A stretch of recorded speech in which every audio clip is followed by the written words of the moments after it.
Hey everybody, it is RambleCast time. This is November 9th, the day after Election Day. Can I get a... Oh, yeah. And with us... I looked at the results and I was like, yeah, okay. Just not completely disappointed, but just a little bit annoyed. There's literally nobody that is not disappointed with the election results. Yes. Really, like everyone is unhappy with them, but in a way that's a democracy. I think, we kept Dr. Oz out of elected office, so I think that alone, you could use that. You could use that as like we won. We as a country won because that man does not have any political power. But for now, maybe he'll run again, and he'll choose a different state this time. Some part Dr. of me Oz thinks that representing the great state of Oklahoma, or some. Give it a minute. Nebraska. He'll try running for Puerto Rico or something. Yeah. And all of a sudden, the Republicans will be like, "Oh wait, does he stand a chance? Sure, let's make Puerto Rico a state." Nice. That's how we will finally get Puerto Rico statehood. We'll just convince Dr. Oz that he stands a chance there. Yeah. Sorry, why? Man, I hate that I just called him Dr. Oz. This guy's a doctor the same way I am. He's like actually a doctor, but yes, I know. But he's is he actually still a doctor? I don't know for sure, but I heard that he actually let his license lapse. Maybe. It's possible. So, if that's the case, technically we don't have to call him doctor. We don't have to call him doctor anyway. We don't, yeah. He's just weird TV man that Oprah enabled for years. Yes. And he tried to sell bogus gears. Anyway, yes. So, I'm your host, Cody Toons. With us today, we have some Corbin Davenport. Hello, I'm very tired. As all of us kind of are. Yeah, that's just. I think that's how I've opened every single one of these stupid live streams for a couple months. Just like, hi, I am conscious. I guess I'm gonna complain now. Yes. Hey Scuttlefield, welcome to the stream. I think this is first time we're seeing you in here. Hi, Austin. Austin has his real name now, so I know who he is. Is this Austin responding to Elon's threat to ban everyone who doesn't put parody in their name? Yeah, you get a check mark, doctor. I don't know. Oh, jeez. This whole last week has just been like the worst kind of comedy has been this last week. Do we start by making fun of Twitter, or do we start by making fun of Stadia? Or do we start by making... Or we could keep making fun of politics, but I feel like everyone's heard so much of that. I want to give them the space to not have to hear anymore. Why don't we can complain about Twitter very briefly, and then I guess talk more about Mast-o-don as like a pick me up, because I don't like it when this is entirely complaining. Then it's just I don't like the energy. I think we can do better. As fun as also making fun of Dr. Oz is, but that's a dead horse. You don't like when it's mostly complaining. Oh boy. Well, seeing as we're going to talk a lot about Mast-o-don, you're going to be in for some disappointment. Yeah. Complaining about, I don't know. There's a difference between like talking about something for a long time that you're like mildly annoyed by, and just like completely shitting on a subject for a very, I don't know. Maybe that's just me. Yeah. But I'm trying to be like, let's not just poo-poo everything. here, except Republicans. Oh, All right, moving on. the hot take. Yeah. So like the whole Twitter situation. Like I was talking about this earlier. Like I can't think of another case like this where one dude is just completely controlling the entire tech news cycle. Like my actual job is I'm a news editor, and I have like a big feed of websites in my RSS reader that I go through to see what I should write about, and just so many of them are just this, because this dude bought a major social media network and just every 6 hours announcing some new rule or going back on something, or something else happened, or he laid off people. And it's crazy to me. Well, and even if he doesn't immediately do anything, then that like 5 to 6 hour block then gets taken over by somebody else who used to work at Twitter, or maybe still does, revealing yet something new about how the place is burning. Yeah, and like it's I think also that effect I'm seeing is like a combination of like, number one, Musk just not knowing how to run a company at all, especially this kind of company. My one I know this won't happen, but I hope that the one takeaway we all get from this is like putting some damage in this idea of like, oh yes, all the rich and famous people are smart, and that's how they got rich and famous. Like, this is not how you run a company at all. Like, you don't make policy decisions every 5 hours, and you like debate about the price of your main product with Stephen King, right? Right? You're like this is not how you run things. And it's completely bizarre to see. And also, I know part of the reason that's what I was talking about with someone else was part of the reason this is crazy, or part of the reason the news cycle is so centralized in this, is because like I think most journalists think Twitter's far more important than it actually is. Oh, like, yeah. Just like Twitter does not even come close to reaching like what Facebook straw is, Instagram. If it's not quite the same thing, but if you want to compare it to like WhatsApp, that's like kind of used in some of the same ways people use Twitter. It's just Twitter is like so unimportant unless you are like journalists or working in news or interested in like politics. Okay, I think like those circles. I'm not disagreeing with you, but I kind of want to augment this point. And I'm going to start by saying, holy crap, Twitter has some historical relevance that is off the charts. I mean, very legitimately, Twitter deserves credit in the fact that it has been a major point of like information and communication with countries that otherwise had no way for news to travel. It has been I mean, Twitter is half the reason the Arab Spring happened. Twitter is legitimately responsible for a lot of wartime and like dictator countries, like the ability for people to get news, communicate, have information, be able to strategize even. A lot of this stuff did happen over Twitter. So Twitter has immense historical relevance, which, believe me, it pains me a little to say this because I don't want to give that much credit to Twitter, but at the same time, I feel like it's doing a disservice not to.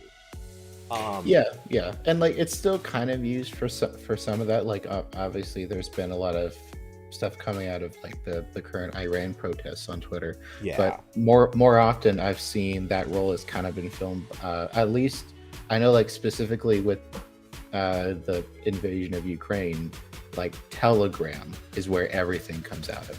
That might just be more a result of like Russians and Ukrainians use Telegram a lot more than maybe on average the rest of the world, but and I have a feeling they're probably watching Twitter closer.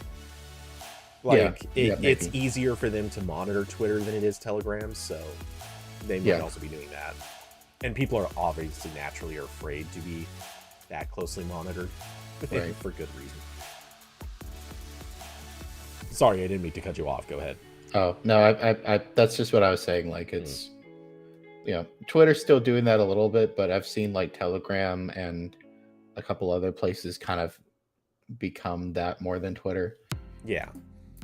And exactly as Scuttlefield said, a lot of journalists are paying attention to Twitter and reporting on it. And sometimes that is, it's to the tune of what I was describing before, where obviously the only source of information may be people on the ground in those places just communicating through Twitter. And so reporters don't have other options. They have to go through that. Other times it's unfortunately more the, hey, we're desk jockeys. We're sitting at home typing up blog articles and, hey, here's something somebody said on Twitter. I'll just use that as my one and only source because it's easy. Unfortunately, there's a lot of both of that. Yeah. So, I think Twitter also deserves credit for the fact, to some extent, that it is the fastest it has been historically the most responsive to things happening. I mean, trending topics on Twitter, things can start trending or become viral in literally a matter of about 5 minutes. Whereas things on Facebook, I think someone tested this once, or I swear I remember hearing this. Someone tried testing how fast can you get something to go viral on Facebook, and it took something like 12 hours. And maybe Facebook has changed since then. I think this was something that got tested like 3, 4, 5 years ago. So the difference is immense. Obviously, if something is taking off, if something is happening, especially something important and relevant, Twitter is more likely the place you go to find out what it is. Look, I'll even admit, as much as I don't want to be on Twitter too much anymore, the first place I went to watch responses to the election last night, it was Twitter. Like, 100%. I hopped on there, looked at the trending topics. It's like, yep, here are the things I expect to be on here, and here are people responding. What are people saying? And it was an interesting source of information because people were bringing up things I hadn't thought about or considered, and that's the thing that is Twitter's value. Unfortunately, a lot of those voices are also about to get cut off as Elon plans to completely deprioritize them. Yeah, I mean, before all this happened, I really liked Twitter as a platform. I obviously had issues with how lax Twitter was with a lot of their moderation. Like, there's, even before Elon bought it, there's a lot of people there that are pretty consistently breaking the rules, but because they get a lot of attention, and Twitter was a publicly traded company, that's what they're in the market for. But again, a lot of information there that's helpful. Obviously, it's helpful for my work. All their apps were pretty good. Honestly, I've now uninstalled all of them because I don't need the extra permissions and app grants to be feeding data to Elon Musk. But yeah, now it's going downhill. And speaking of it going downhill, I think it has to be acknowledged. If you go looking around right now, there's article after article. All these current and former Twitter employees are basically divulging just straight up, here's how much this thing was built on sticks. It is all about to come crashing down. Story after story. Some MIT related outlet just did an interview, an anonymous interview, but with an engineer who's still there. And this guy was basically saying, Twitter has had multiple teams of people whose job it is to basically just keep the whole thing from crumbling down every day. And they were all just fired. And since then, like, people are suddenly seeing weird follower accounts that just are wrong. Apparently, the old retweet functionality emerged for just half a day or something. So what would happen is, I guess, if you hit the button to retweet something, it would load the interface and put the RT in there for you, and then the interface would suddenly pop over to the new retweet interface that was changed like 8 years ago or something. Like, weird things like this are happening now, and they're already happening a week into this. Yeah, and there was like the tweet from that one dude. I don't know if this was real or not, but supposedly one of the engineers was like, yeah, our on-call engineer was just fired. Oh yeah. So it's like it's like, all right, so the guy responsible at this moment for making Twitter still work is now gone. Like, that's, and of course, like, after that there was all the reports of like Twitter trying to hire people back, and to that I say, I really hope the people who, if they went back, I'm not gonna shame them, you gotta get that bread, but I hope they were able to negotiate some incredible bonuses or salary or something that they will definitely get and can't get cheated out of later. Oh yeah, believe me. I hope they got like one hell of a consulting fee. The thing that I've said time and time again is, the moment that they tell you you're fired and they ask you back, you respond with, time for a contract renegotiation, period. We do not talk until we have a contract renegotiation in the works. And I feel like definitely almost guarantees you get fired, but whatever. Yeah. And I feel like definitely one of those conversations went in the direction of like, what if we pay you in Tesla stock? Oh God, I can only imagine. That's probably happened, and Tesla stock is tanking right now. Yeah. For what it's worth, I think the Tesla stock will go back up, but yeah, Twitter's value, I doubt it ever does. I don't know if it will go back up, because Tesla's like really overvalued. This might just be a reality check. This kind of big energy of like Roku. Like I made a pretty decent chunk of money. Well, I say decent chunk of money. It was like 1 month of rent, but I made some money from Roku in like 2020 when it was like skyrocketing. I still don't know why it was doing that. Like, they just make streaming sticks and they sell ads, and of course now they've come crashing down to earth. But yeah, oh yeah, Scuttlefield said, can't believe this Twitter stuff is happening as Meta is laying off thousands to pay for Zuck's pet project. I mean, I think they were gonna do layoffs regardless of what the company was like, because like even companies that are supposedly doing pretty well, like Google, are doing this. Yeah, but literally every tech company right now has just announced that they're going to do layoffs. Microsoft is doing it. Google's doing it. Apple, okay, they haven't announced it, but I've mentioned this a couple times on stream. They're doing much more targeted and much more distributed layoffs, so they're not doing any like mass cutting projects or anything like that, like a lot of these companies. They're just selectively going from team to team and trying to pick out people that they can shave away. Right. Salesforce just today or yesterday announced they're cutting a bunch of people. I heard Oracle is dumping some people.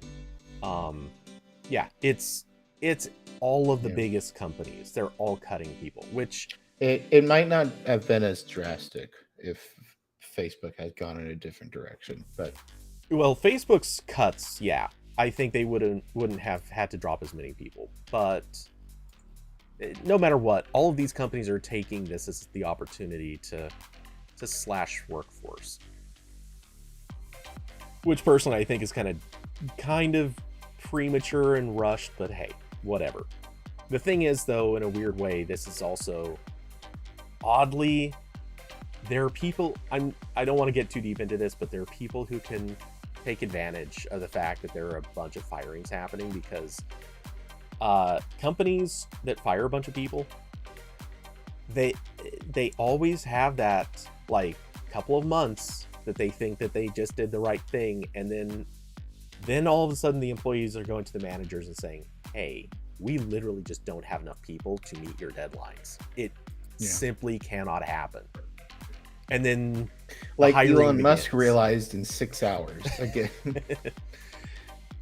Yeah, absolutely incredible.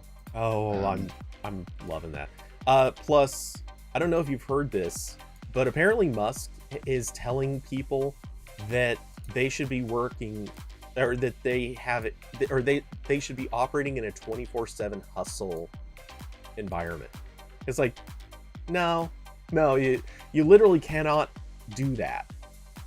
Yeah, like, I mean, oh god, like that's so stupid.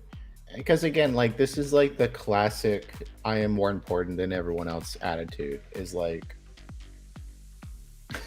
it's not even like Twitter's like a startup company and you're like trying to beat Facebook at launching a product, which like even then there shouldn't be any of this like you're gonna work weekends and nights attitude. But like especially with this, it's like, what are you doing? Like, the only reason you're making all these people work crazy hours is because you just spent a shitload of money, and now you're in rapidly increasing debt.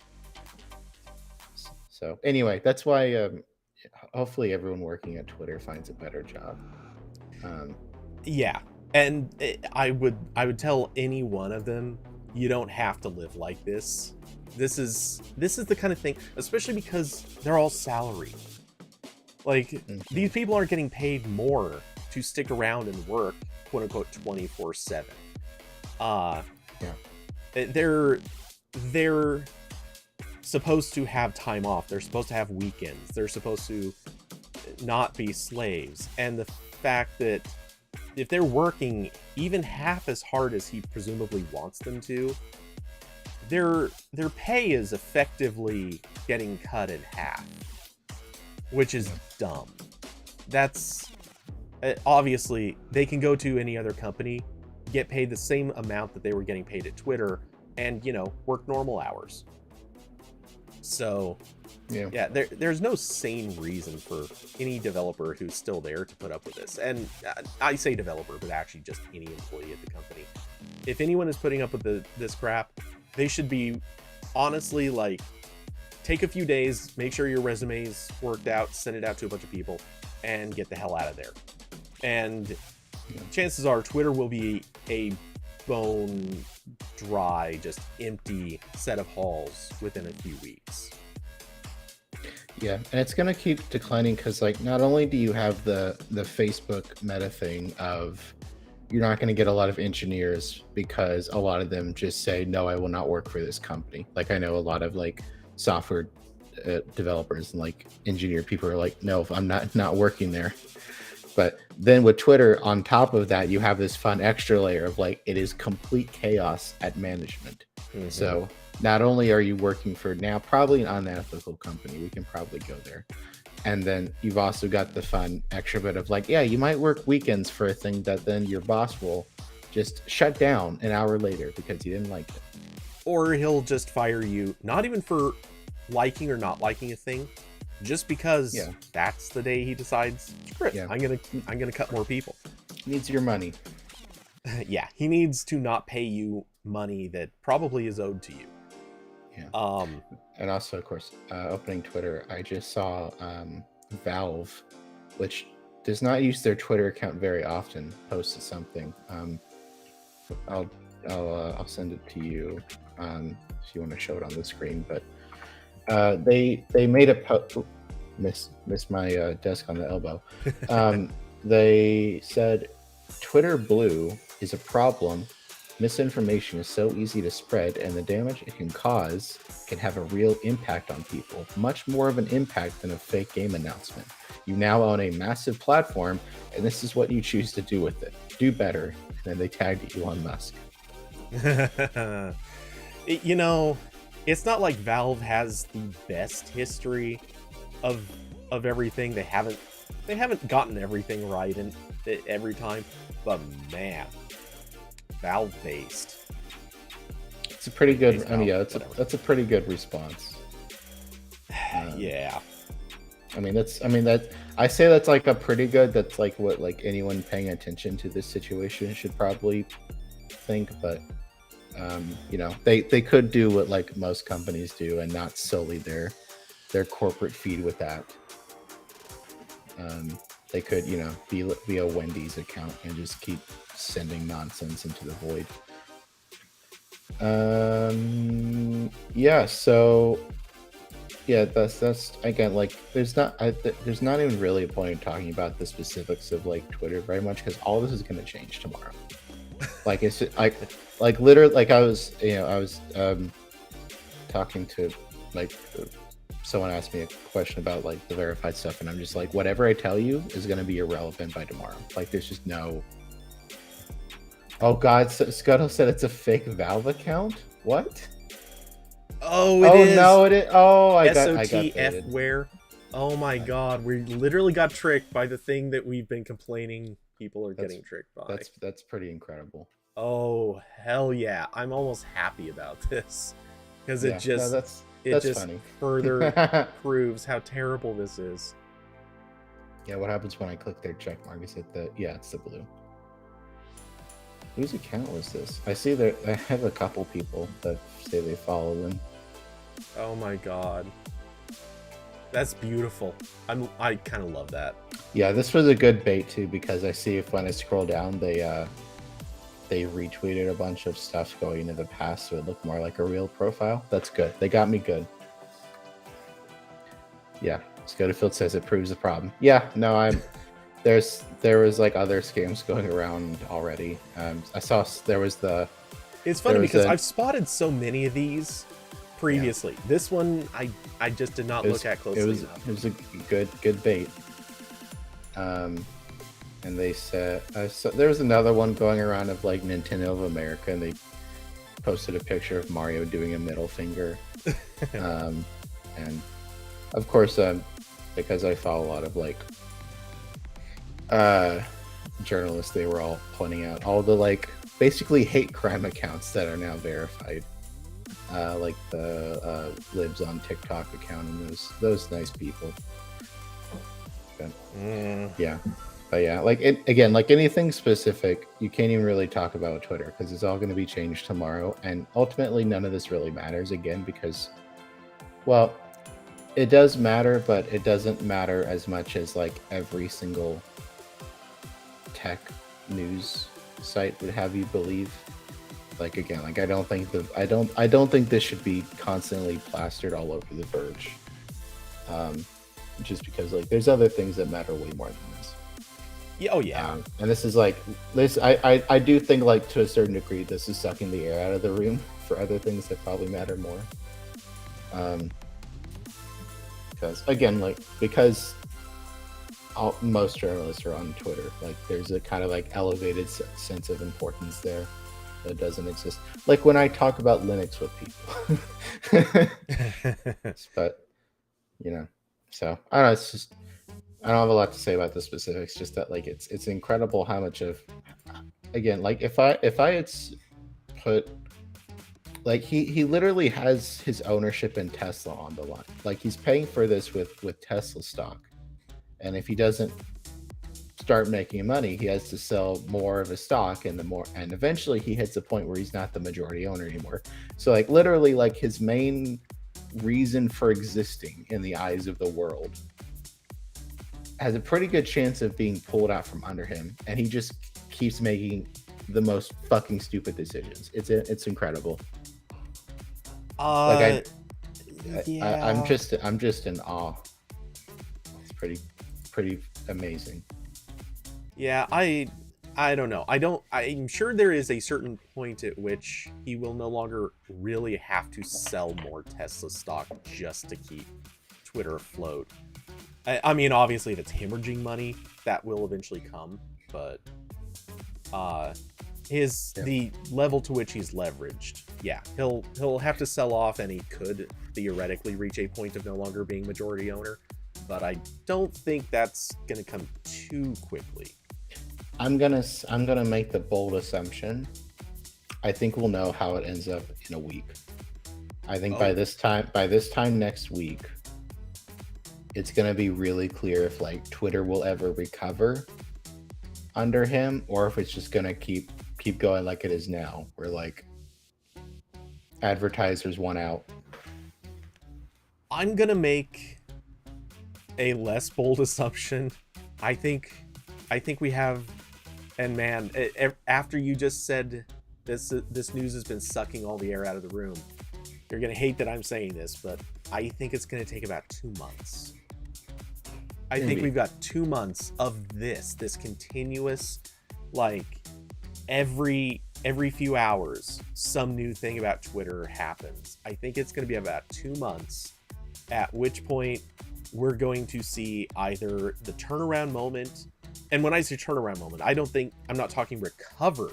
Like, they're not going to suddenly be good. It's just, I think they might finally plug enough of the holes that it is stable-ish. They will have run out of enough users that their ability to keep up with them may actually normalize. I think at that point, the people who are fired are actually fired. The people who are working there are actually working there. And that will be kind of their, like... Yeah. Okay, we can take a breath and pay attention to something else moment. That's what I think is coming about 2 months from now. 2 months of absolute, utter, unabashed chaos. And then it will hit that, oh, hey, nothing happened for a day. All right, that's neat. Good, we can talk about and think about other things. So, okay, so I want to... There are two comments. I want to read Austin's first, because Austin made me, like, I had a realization when you were just talking. Austin said, it depends if a certain orange man announces his 24 presidential campaign or not next week. So 2 thoughts about that. Number one, I think you're right, because, like, Trump probably saved Twitter in, like, 2016. Like, they got so much attention and followers from letting that man just spout complete shit through the nozzle that is Twitter. And also what you were saying about, like, one day we'll get to a point where like it's quiet and we don't hear about this for one day. That's like literally after Biden got elected president. Like, oh good, I don't have to hear about this, which, like, of course, like, they're still, like, doing bad stuff. It's just, it's not on Twitter anymore. Also, Diablo said, would Elon ever sell Tesla? I mean, I, like, really can't, because it's a publicly traded company. So, like, I'm not a business major, but I would assume if they wanted to sell it, it would have to be for a company or investment group that's worth a lot more. If they wanted to take it private, because then obviously they'd have to pay everyone who has shares. But if they're or convert, so I mean, I guess they could sell it. This is literally what just happened to Twitter. It was a publicly traded company. They took it private. Some of the people who had a stake in it in large quantities, they actually did keep their shares. This hasn't been discussed a whole lot, but there are some people who just got converted into private owners. I mean, it was like I think they're publicly traded now, but like this happened with Dell, where Dell took itself off publicly trading for a while, but like it still had like outside investors and stuff. So all of this is entirely possible. It's not an impossibility at all. And I'm actually going to come in with the hottest of takes.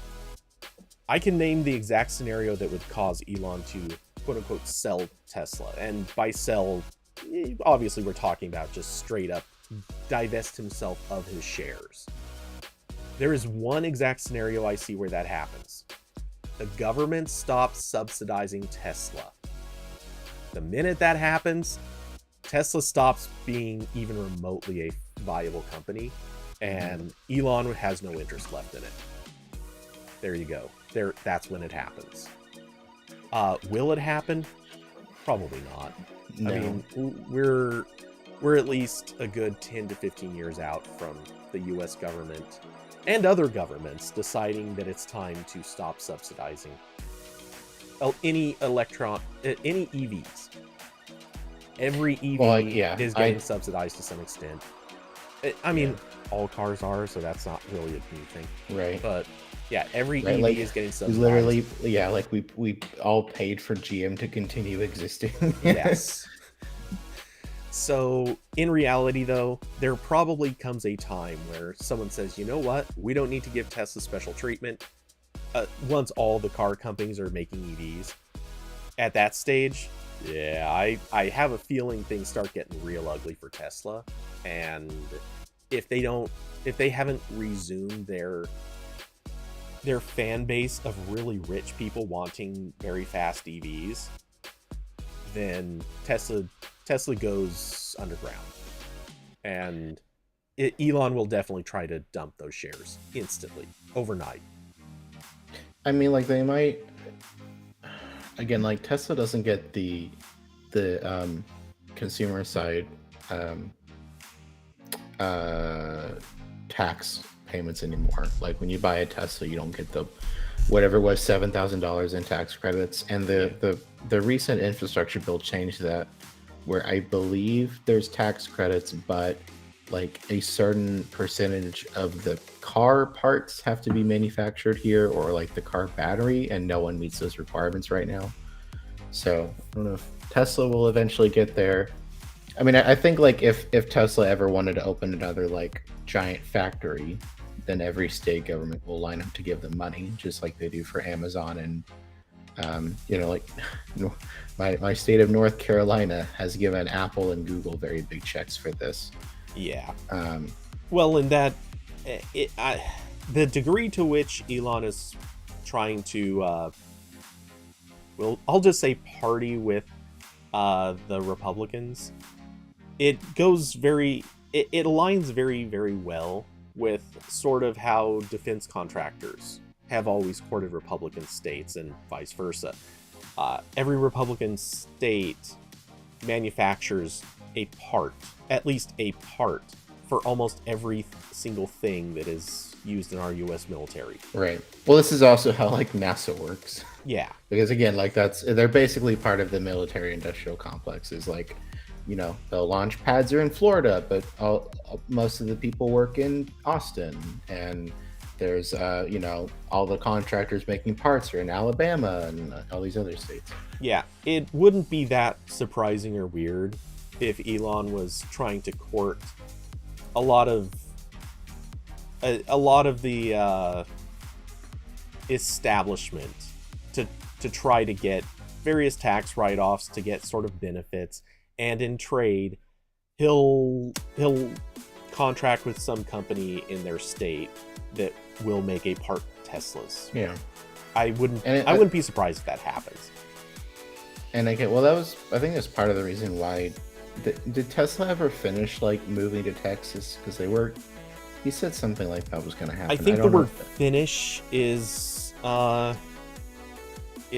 tenuous. I believe that they're still operating out of California primarily, but I know they are still building the factory in Texas. And I know a lot of people have already been moved there, but I don't know beyond that. I don't know how the status is. As of December 1st, 2021, Tesla moved its corporate headquarters to Austin. So I guess that happened already. But yeah, again, like this article from like U.S. News talking about it. Their last paragraph is, it wasn't clear if all of the headquarters employees would be required to move. A message was left Wednesday seeking comment from Tesla, which has disbanded its media relations department. Yeah, I forgot that Tesla is famous for like just not communicating at all, which is very cool and normal. Yeah, especially great when a person who is terrible at communicating buys a company all about communication. Yeah, sure, it'll go great. Yes, so that's fine. Spectacular. It's wonderful. Yeah. So I'll send you this. This is you might have seen this already, but this is a Mast-o-don account that tries to track the number of accounts that are showing up on the Mast-o-don network, and it is going up. Holy crap. 6.3 million, actually, well, almost 6.4 million accounts. Yeah, accounts, not active. Yeah. Granted, obviously, some of these are people who created an account on like 6 different servers. They bounce between them. Yeah. I know that, but yeah, I'll have to find. I know the main dev behind Mastodon had a number. I want to say it was like 1 million active accounts. Hey, great to have you here, Scuttlefield. Yes. Hope to see you again. Adios. But yeah, like it's I don't know, it's insane. Like the migration. So like I'm probably everyone watching already knows this, but just in case they don't, one of the main targets for people moving off of Twitter, or at least trying things out besides Twitter, has been Mast-o-don, which is a open source social media network that is federated. So instead of one company or person owning everything, there's just a bunch of servers, and you can sign up to any one of them and talk to anyone else on the network, like email. And it was kind of built as like a Twitter alternative in mind. And now there's quite a lot of people moving to it, as indicated by these nice auto-generated graphs. Yeah. Like there were massive spikes every time something in this story happened, whether it was like there was an initial spike when it looked like, you know, the first reports came out that Elon Musk was going to try to buy Twitter, and then there was other spikes when like the purchase actually went through, and there's a massive one. I guess it would have been last week or the weekend before when it finally happened, and it's been pretty incredible growth. I mean, you can see like on these graphs, like that giant spike on the bottom. And so yeah, it's been crazy. And obviously, like, most of the servers are like slammed and not loading very well, and everyone who's running a server is like frantically upscaling their VPS wherever they pay for it to handle all these people, which is why if you do switch to Mastodon, please give the person running the server some money. That'd be cool of you to do. But like it's like mostly holding up. Like the main servers are still slammed, but there hasn't been like a catastrophic failure, which is impressive to me.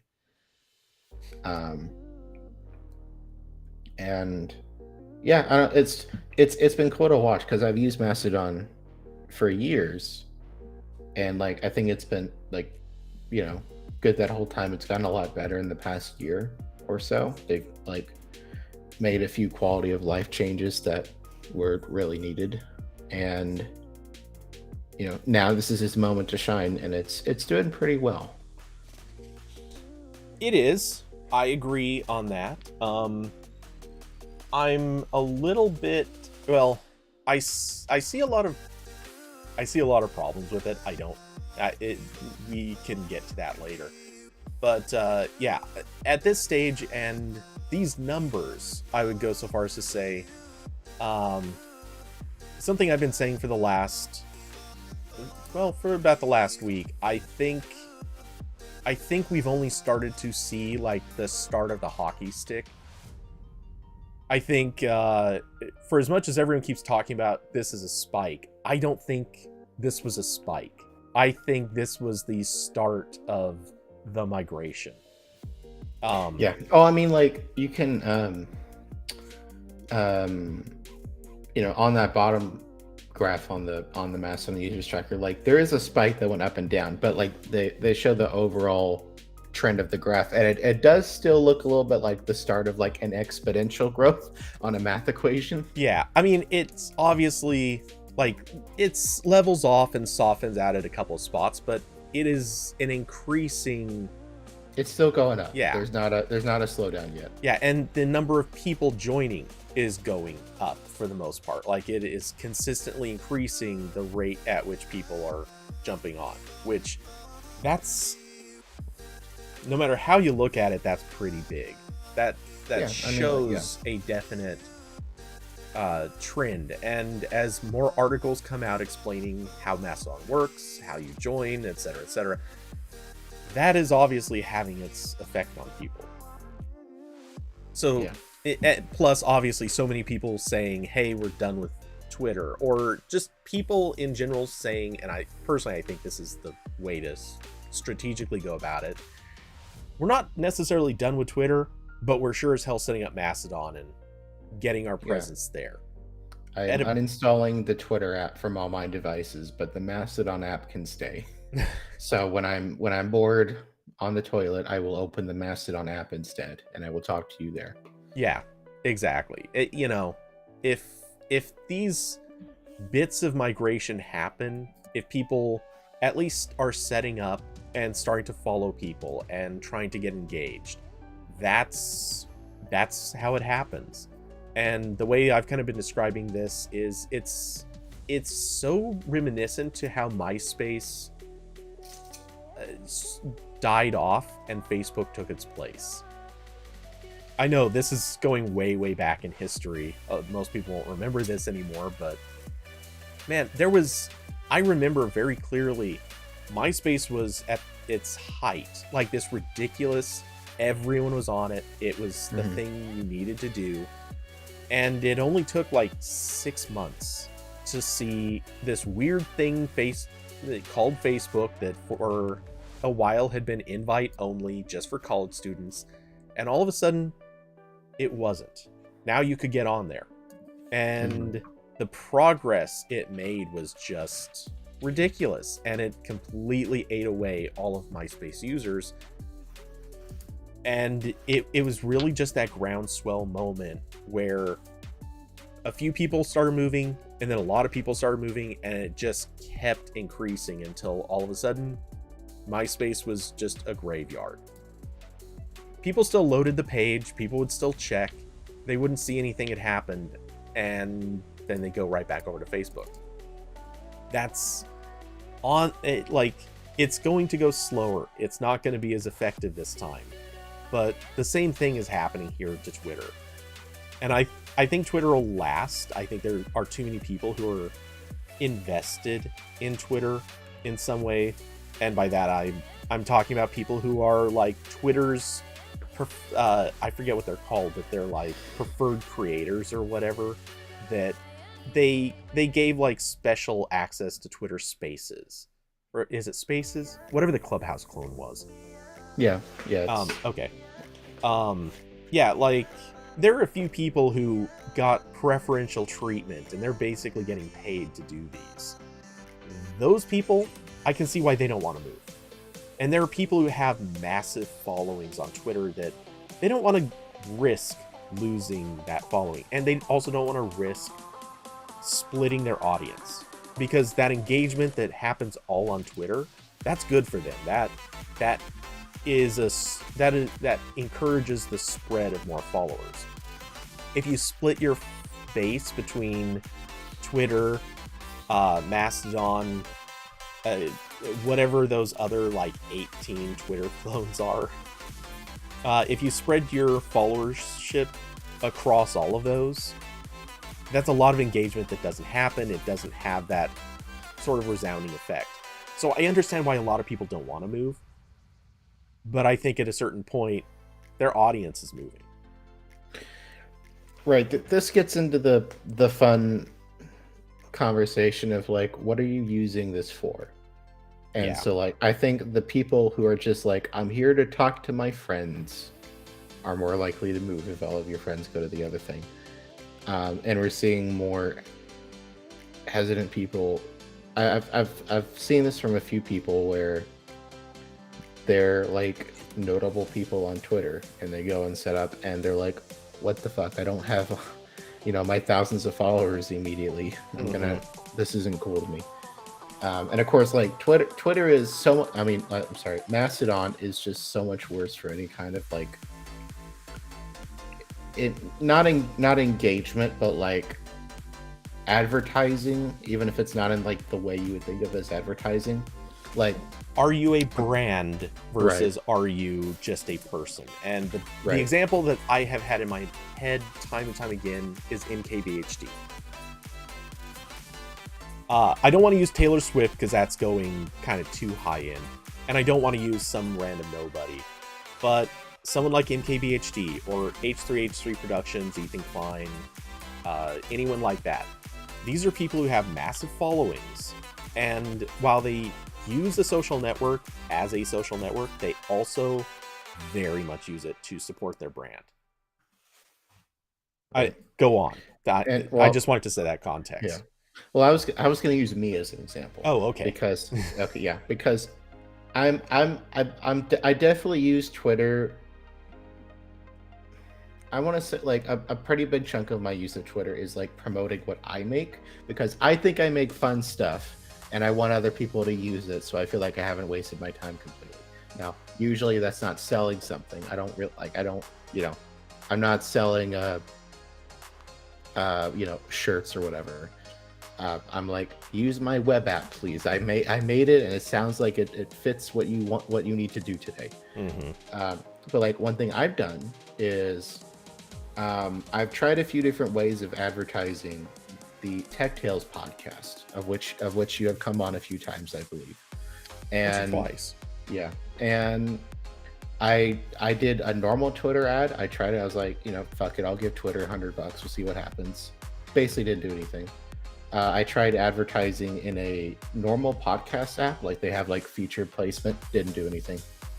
What did do something is I know this is not like a closely held secret or anything, because I see a lot of other people doing this too.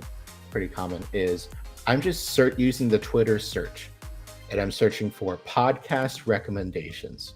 So I see people on random people on Twitter who were like, give me podcast recommendations. And I see a bunch of spam bots who, as soon as they see that phrase, they're like linking their link tree of all their like podcast stuff, and it looks like spam. I'm more selective if I'm going to try to defend myself in this situation, because I do like, look at like, did they say like what they're interested in? Did they mention, do they care about like history, or like, do they say they like technology in their bio, whatever. So I am much more selective. And if it looks like someone who might actually enjoy it, I'll be like, hey, you might like this podcast. And I link the Tech Tales Twitter at, and most of like a pretty high percentage of the time I do that, I get like a pretty positive response. Like, oh, that's cool. I'll go look at it. And they'll follow like I can see if it like at least kind of worked, because I see they follow the Tech Tales account after I link to it.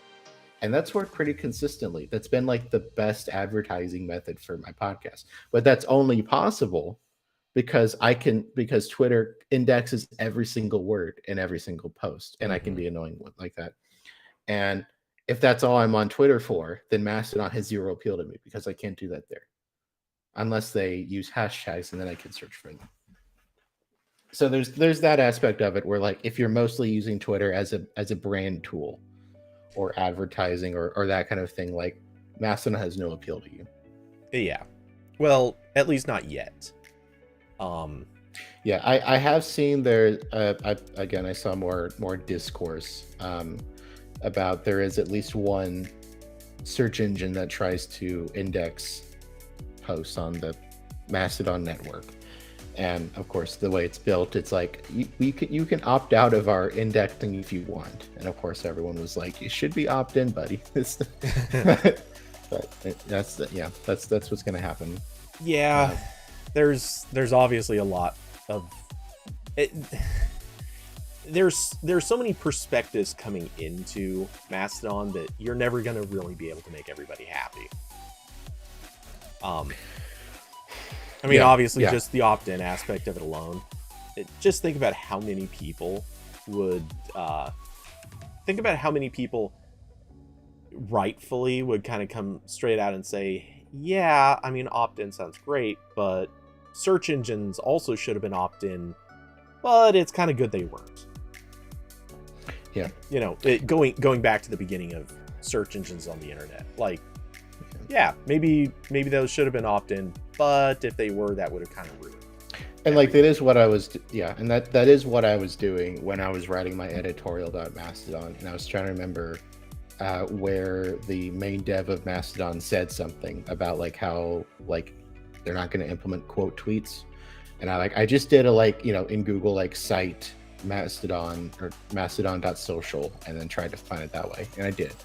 So, but yeah, Diablo said, the only weird thing I find is I have to verify my account before taking action on someone's post or account from another instance. And yeah, that's just, oh, there's a fly flying around. That's annoying. That's just a fun consequence of all of this being separated is, you have to, there's a couple ways around that. If you want to like look at a post in your Mastodon, you can copy the URL of that post and put it in your search bar and it'll find it, and then you can do things a little bit easier. Mm-hmm. The ideal way to do that would be for hopefully at some point Mastodon can get like a URL scheme like email has, where I can make a link that just says mail to me@corbin.io, and it just, you click it and it opens your email app, whatever email app you have, and does the thing. Hopefully Mastodon gets there. That'd be cool. But until then, you do have to do this weird thing of like, you have to say which server you're on, and then it will take you to the proper share page. Yeah, it is annoying, but like this, there's not an easy way around that right now based on how web browsers work. But yeah, maybe someday they'll get to that, because Chrome does have, and of course everything based on Chrome does have a really cool thing where it has like, I want to say there's like 5 types of URL schemes that you can set to open with a web app. So like if there's like a mail to link in a web page, that can open with Gmail in Chrome, and any web app, I believe any web app can like register itself as a potential thing to open that link with. So if they make one of those for Mastodon, like I don't like Fediverse / or something, then they could do the same thing. That'd be pretty cool. Yeah. But until then, this is what you have to do. This is the price for decentralized systems. And you also said toot versus tweet. Officially, posts on Mastodon are just posts. Yes. The toot thing was a joke, and it's been mostly phased out, but not entirely. Oh, I wouldn't say mostly phased out. The announcement was recent that they're going to phase it out, and servers could already change it. Like, this is just something in the code. They can go in and very easily change that text to read whatever they want. Yeah.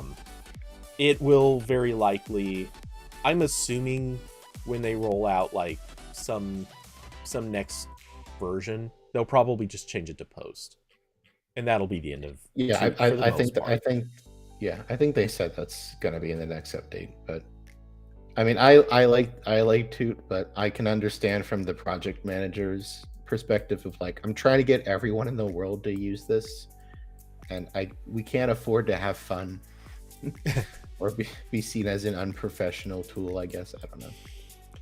I think it's funny, but I think the fact that it's tied to like a bodily function, yes, it's maybe too much. And also I've seen they've like sort of deprioritized the an actual Mastodon being the mascot, and out of context it makes it more weird if you haven't seen that.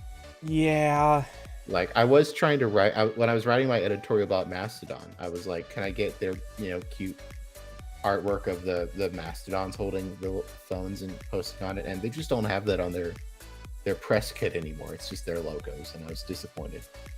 Yeah, that's not wonderful. I get it, but it does seem like there's no good reason not to still have a mascot. Yeah, I mean it's still in some places. It's just they seem to prefer the logo, which I think I think that mascot is pretty cute, and I think having an animal as like a prominent logo is a crucial component of any open source software project. Yes, I think.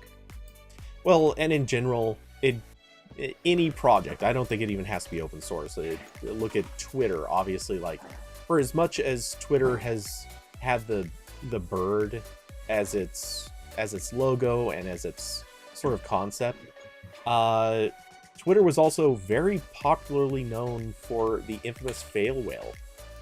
And people, as much as they obviously hated the fail whale because of what it was when you saw it, people also liked it. It was a thing. I remember when Twitter announced, like, no more fail whale, like, we're done with it. And it wasn't because they had gotten rid of the page, it's because they finally fixed the multiple years long inability to actually serve users, and the fact that their system was going down like every couple of hours.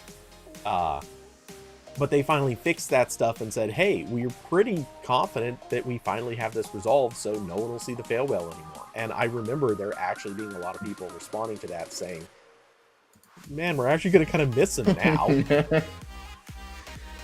Yeah, like, you know, there are certain things that are just sort of culturally significant, and Mast-o-don had an actual kind of neat looking animal character. Yeah, I mean it's good art. A lot of software projects, they don't have any real designers, and if they do a mascot, it looks like shit. That was not the case here. But yeah, it's nice to keep that stuff if you can. Yeah, but yeah, like I don't know. I'm just like I'm very happy about all this because, again, I've liked Mast-o-don for a long time, and not enough people were like giving it a serious try because most people they don't know were on there, and I get that. I understand that. And now there's like more the circle of people that that are on Mast-o-don is like it's getting better. Like I used one of those I forget what exactly the link is, but someone made a utility that, like, you log in with Twitter and it scans like the bio and all this other stuff of everyone you follow to try to find a Mast-o-don link. And it was still something like 17 people out of the, like, I think 200 that I follow were on Mast-o-don. Obviously not everyone puts it in their Twitter info. But it's still pretty low, but like it's a lot. And also there's just generally more activity over there, which is helpful. There's always been a lot. Like if you even before all this, if you ever looked at like the timeline of like what's going on your server, like there were always a bunch of people talking about stuff. And I've found a lot of cool people over there that have been there for a while, and now they're getting drowned out by everyone else I followed in the past like 2 days. But yeah, I mean, like it's cool. I'm glad more people are seeing this. This is a cool place to hang out. And again, like, it's a pretty good time, like, kind of the stars align that this massive push didn't happen until this was already in this good of a state. Because I think, like, the ability to migrate to a different server is, like, still relatively new. Like, I want to say it was just in the past year or two. And if like that wasn't done before this, that would have been a pretty big hindrance. And also, all of the official mobile apps are new. I believe those all came out last year. Yeah.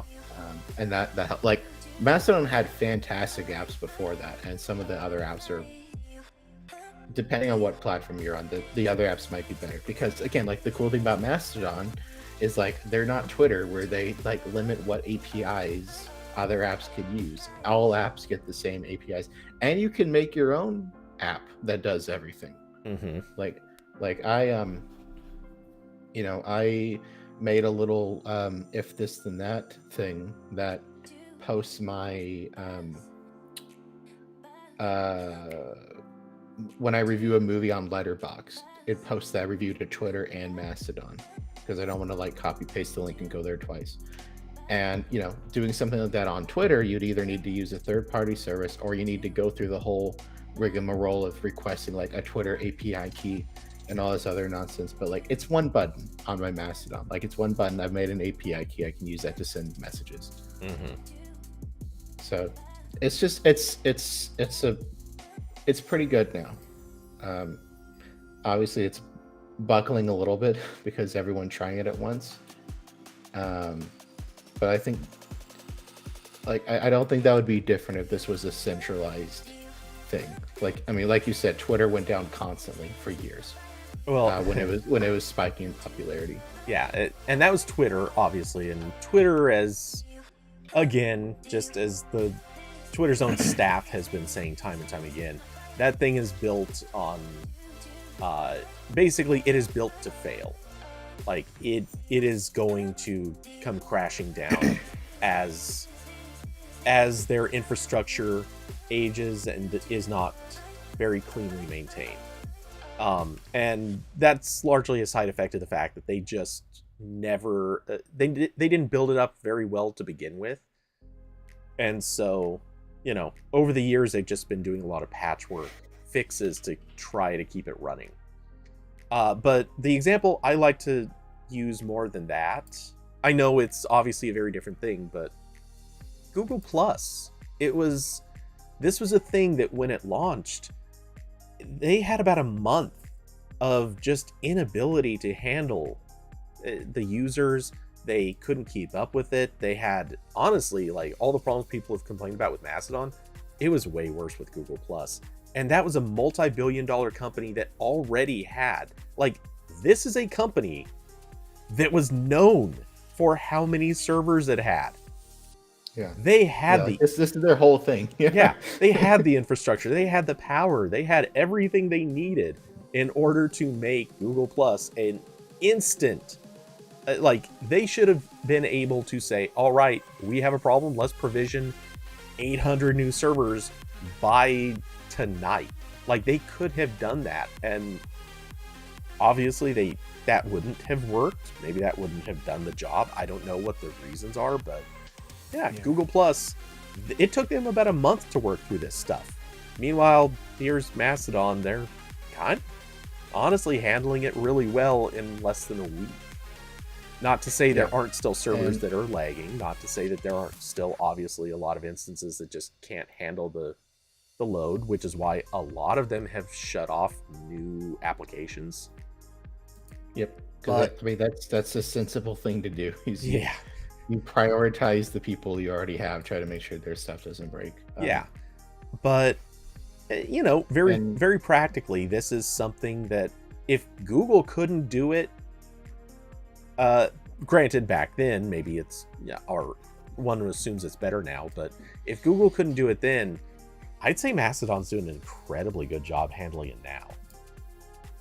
Yeah, and like once again, Mastodon has like years of feature development under its belt, so this isn't like every other time when like a cool hit new social media network becomes popular and it's like, oh great, it's missing everything I want and also doesn't have any people. Like, Mastodon has had a lot of people for a long time. Now it's just like spiking, and obviously like the network that's in place now has been there for, I want to say, like a decade, honestly, because Mastodon, when it came out, it used whatever was the previous version of this protocol for messaging stuff. So there was like GNU Social before Mastodon was around. So it's just like this like network has already been here for a very long time. It's not like, oh, there's no one here a month ago. Yeah. But yeah, like again, like I like Mastodon as a product. I think it doesn't really have and like also I have the problem where like I'm used to it. So like obviously if you're coming from like Facebook, you're probably still in complete awe that this doesn't jumble around your posts. Like, it's just like all your posts, man, they're just in a list. How crazy is that? Okay, so about that, I have known this. Like I know this in my mind. There a day or so ago, I opened the app. I'm just using an app on my Mac, and I started scrolling through posts, and I got to one I recognized. It's like, and I only scrolled for, I don't know, like 10 posts, because it hadn't been that long since I had last looked, and like my brain suddenly clicked. Oh yeah, I don't have to keep scrolling. I'm done. I'm caught up. Yeah, you're done. You're done. That's it. Yeah. If I want more, I can switch to the local feed, or even no sane person goes to the federated feed, but I can switch over to the local feed and look for more, or I can go look for more people to follow. This is an option if I want more. If I don't want more, I'm good. I'm caught up, and I don't have to question if I'm caught up. That's awesome. That's literally what I said in my editorial. I was like, when you get to the top or the bottom of your feed, like whichever way you're going, and there's no more, like, good job. You read all the posts, happy for you. You can go do something else with your day. You don't have to keep like refreshing or like wondering, like, wait a minute, like if you're coming from Twitter, like, wait a minute, am I on the latest timeline, or did it switch back to the home one again where it's jumbling my post up? It's great. And I remember when Instagram used to be chronological. Like this is bringing back the memory of Instagram being chronological. Not that I've ever been a big Instagram user, but this makes me miss when it wasn't awful. Yeah, I remember really liking old Instagram. Again, because I like the fact that like all of the images were only squares was a downer, but I liked again, it was like chronological. It was just pictures. And what I really liked, and like one of the reasons why I think I deleted my account, I want to say like, I think it was before I was done with high school, so it was a long time ago. But like one of the reasons I was like, I don't like this anymore, is Instagram used to have this really cool thing where on your profile there was a tab that had like a location button, and it would bring up a map, and it would show all of your pictures overlaid on a map based on the location data in the picture, or the location data that you set when you published it. And it was really cool. Like after I'd like go on a trip, I would say like, oh look, all my pictures from like Savannah are on Savannah. That's cool.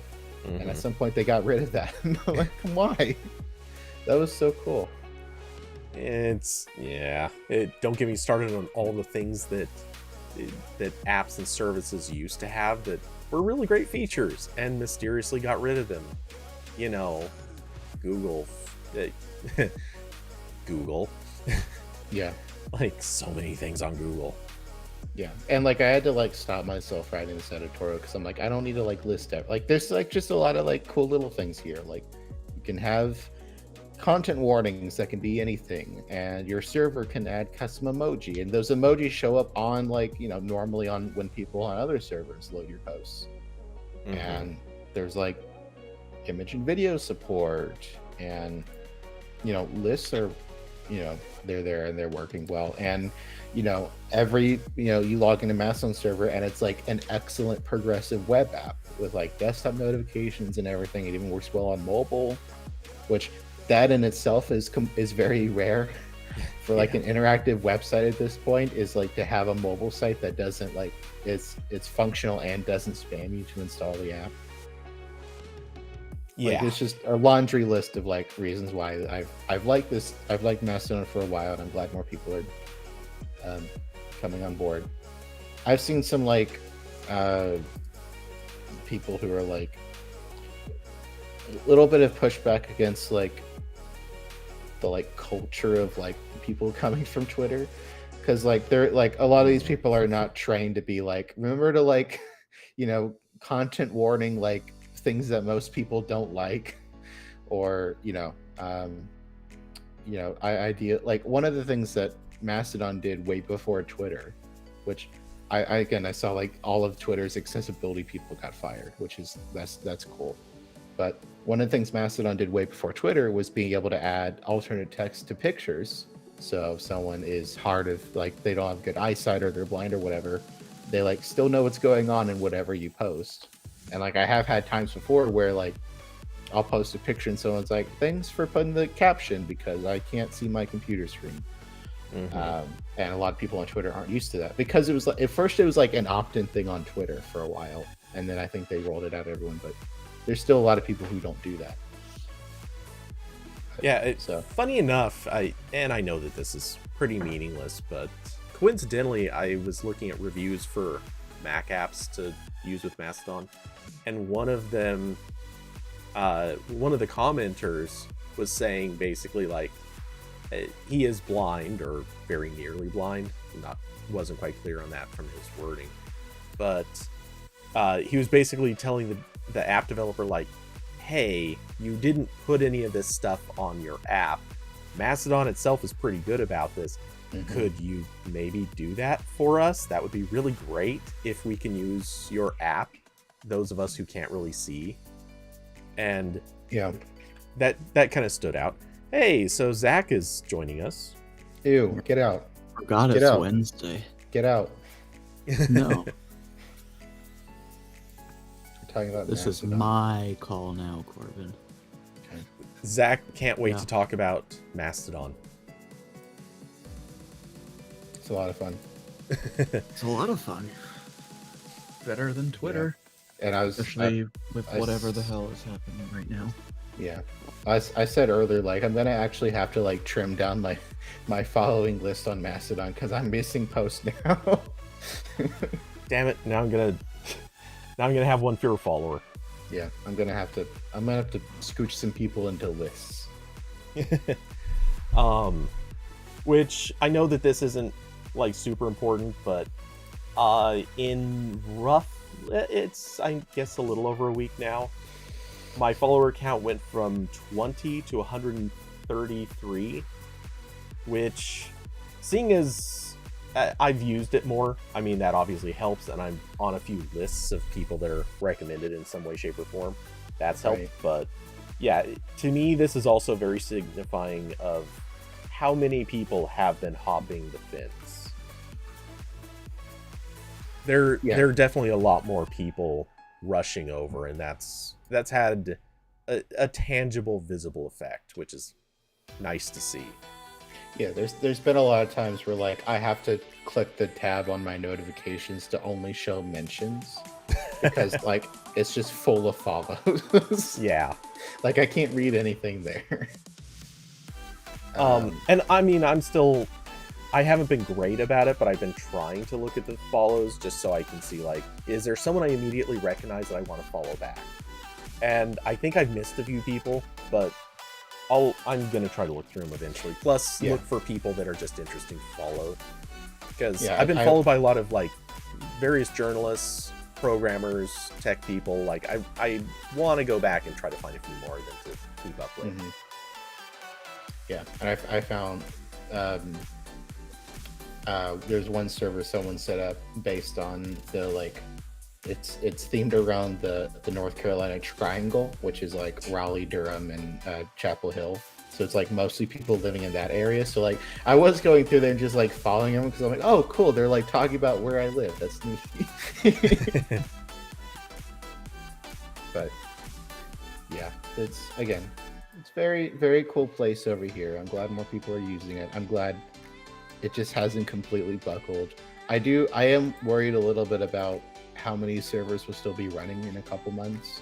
I don't know how many people are going to be like, I'm like, no one's signing up for my Patreon. The server now costs $300 a month. Yeah, which I'm glad you brought that up because it starts. I should have been making a list of this, but I've had a number of things that have stood out to me as, hey, Mast-o-don's great, but that could almost be an editorial list. Mast-o-don is great, but and yeah, one of the biggest things really is like server. I don't know what term I want to use for it, but I feel like I want to call it like server fatigue or something like that, because I think we're going to start seeing a lot more servers closing down. We've already seen, I know there was an announcement a few days ago from one of the server admins. A family member has, I believe it was cancer, He basically didn't really have time or enough concentration on it. He got kind of tired of trying to moderate the server, and so he's announced he's going to shut it down in about a month. I get it. I don't blame him. Not for a second do I blame him. I don't think there's anything wrong with what he's doing. But this is now, for the next month, people have time to migrate, and that's great. That's plenty of time. But now every place that those people have posted a link to follow them, that's not going to be useful soon. Right. Every message those people have posted, yeah, that's going to be gone. Or, well, technically it will live on that server for the next month, and then the guy said he put it into read-only mode, and it will probably stay up longer than that. But how much longer? Like, this is not an indefinite thing. He's not going to pay to keep this running forever. So servers are going to start going down, and I don't love seeing that. I feel like it sort of sucks that anything that you posted, like, some people are posting socially, they don't care, but some people are posting because they want their timeline to actually be enduring, and that is unfortunate, because I think the way Mast-o-don is structured, it basically guarantees that your timeline is definitely not going to be enduring. Anything that you have, it's eventually bound to disappear. Which, again, like, if you're, like, for most people, again, like, going back to the conversation about, like, using this just as, like, a social place versus using it as, like, a place to grow a brand, like, I think most normal people probably don't care that much. I think they do if, like, if they care on, like, Facebook, I think, where, like, there's a big emphasis on, like, you're posting all your pictures here. And, like, this is where all of your, like, family's pictures are. And, like, I can understand in that context that'd be helpful. But I think the fact that Mastodon is modeled after Twitter, which, like, is just more temporary feeling in general, like, I think that helps a little bit. But yeah, like, obviously it'd be cool if at some point they figure out how to migrate posts, especially in a way that doesn't overload. Yeah, it doesn't. Yeah. Because, like, I'm honestly, like, I'm shocked that I've seen more than a few people migrate servers recently, partially from people who were on the one I was on originally, Cafe, because that's, like, not really working anymore. I'm kind of surprised that all the, like, migrations hasn't killed all the servers. Like, it's slowing them down, but, like, I would think, like, me moving my hundreds of followers to another one, I'm like, is this gonna break something? I kind of feel bad. But, you know, again, like, all this stuff is working moderately well, like, more than I would expect. And, like, there's still issues, but well, it definitely seems like they put thought into scaling it, because the followers usually, it's not all at once that they happen, and it seems to depend a lot on the followers server to actually do it. I think instead of the person, instead of your server, so it's spread out. Yeah, I can definitely tell, like, all the actions that an external server is doing is, like, queued up, because, like, you can tell, like, stuff starts not loading when the queue is too full on the back end. So, like, I can tell when I was moving my account, I could tell at what point did my request for my followers to move get to the end of the queue in the server, because then I saw everyone from one server move. I was like, okay, that one's done. Good job. Yep, you did good. Yeah, it's the transient nature of this is going to, I think, be one of those challenges that never really goes away. And the fact that it's spread out has a lot of advantages, but it also puts a lot of strain on individual server or the individuals who run a server. Obviously, no one person has to be the sole moderator of an instance, but that's kind of how it's worked out in a lot of them. Yeah, and that's how, like, most software infrastructure stuff happens anyway. Yeah. Yeah, exactly. It is a problem, and You also mentioned before, obviously, the cost. Like, a lot of people are ponying up the money to host thousands of people, and I'm sure some of them are probably making a profit right now, because they're either charging an actual fee to get on, like Android Dev.social. I know that they do send out some invite links for people to join for free, but most of the people, or at least going forward, most of the people are paying to join.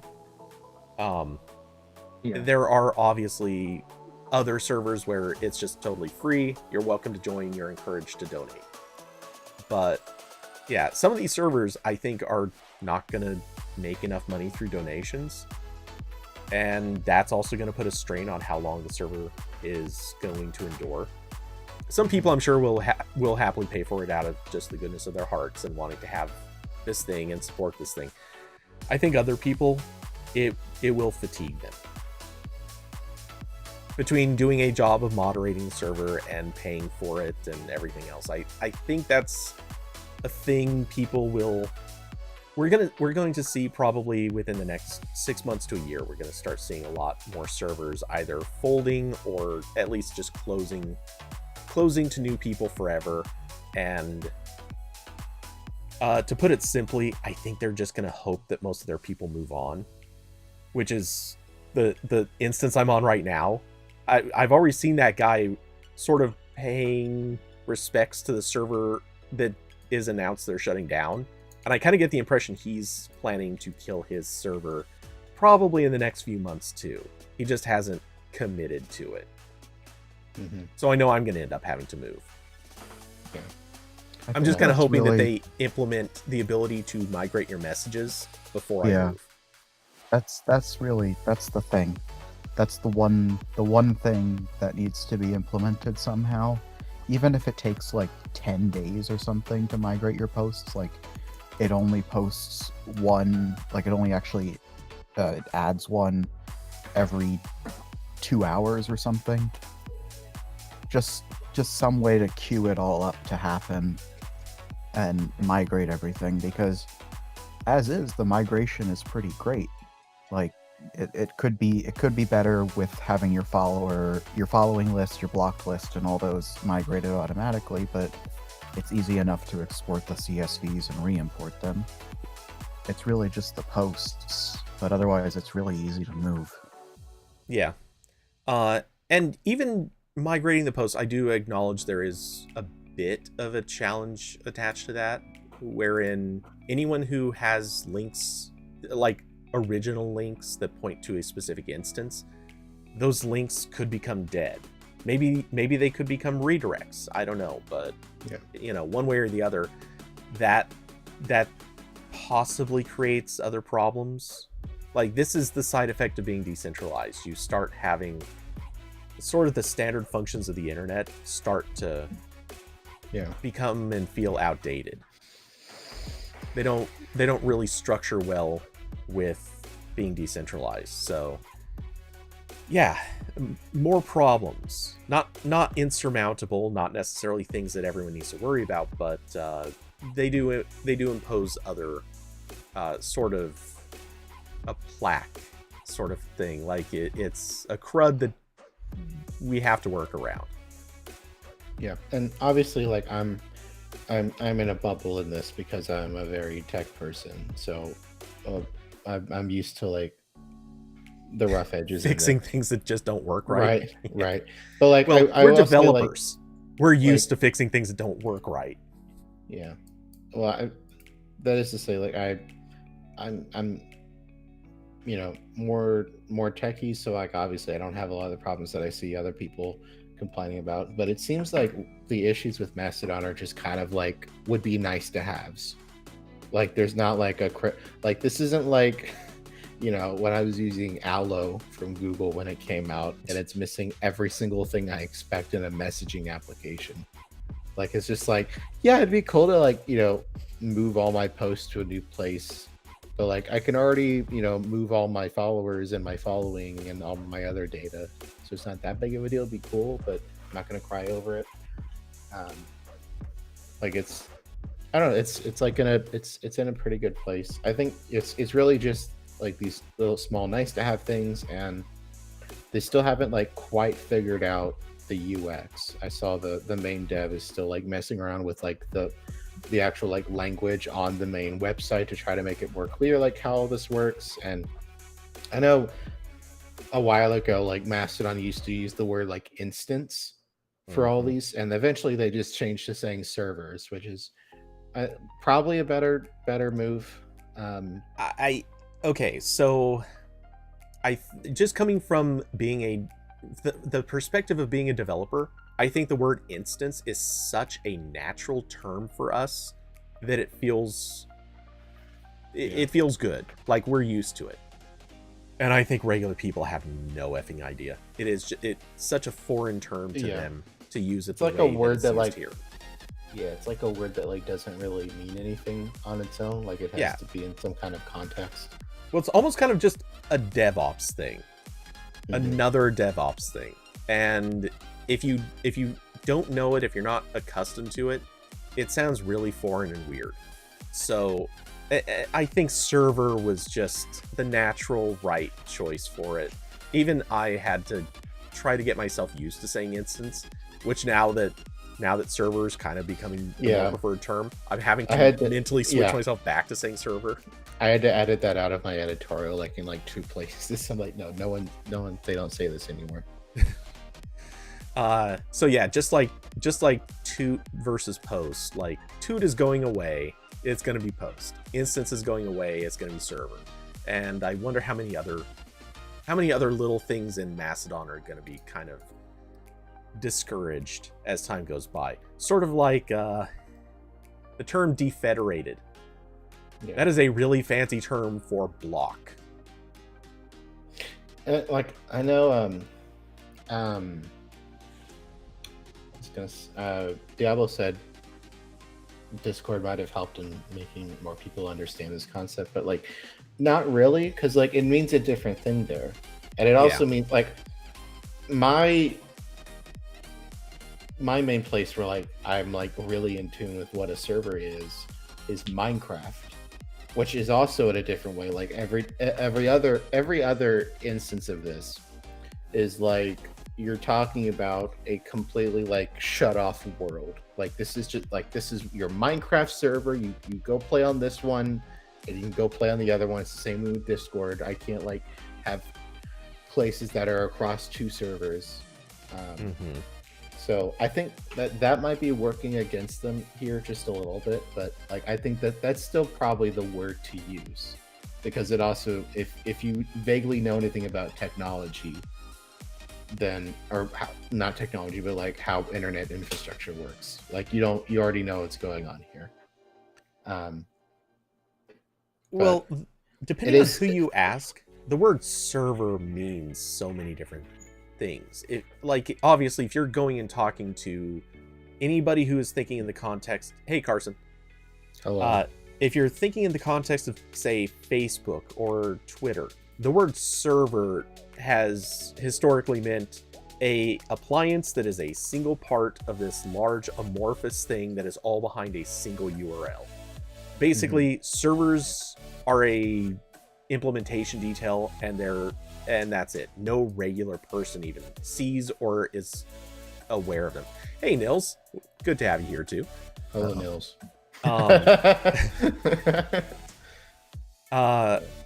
But yeah, if you're joining that, or if you're on one of those services, then the server is just this thing it doesn't really play in. If you're talking to somebody who's obviously like Minecraft or something like that, a server is just an insulated little thing, and it maps to a single piece of hardware, and that's it. What does a Z mean? Is that a political statement? Oh yeah, it's showing a Z for Zach. Oh. Okay, for a second I was gonna say, what is this, like that weird Russian thing? Zach's gonna invade Ukraine. Yep. There we go. There you go. Good job. Oh, perfect. Then if you're talking about server in the context of Discord, like Discord, yes, it has a bunch of amorphous servers sitting behind a URL, but a server in this context is just it's a cordoned off section where a bunch of people are uniquely attached. It's like your neighborhood. Like, this is just where you live. You can go outside the neighborhood if you want. Yeah. I saw you can be in many neighborhoods.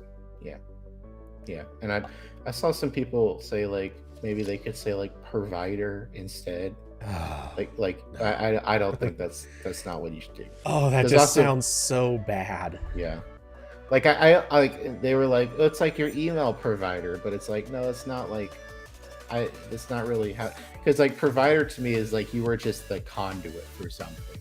Like, my internet service provider is how I get Twitter, but they're not hosting anything except my depression. They're making me sad. Yes. Because my internet was out for most of today for no reason. But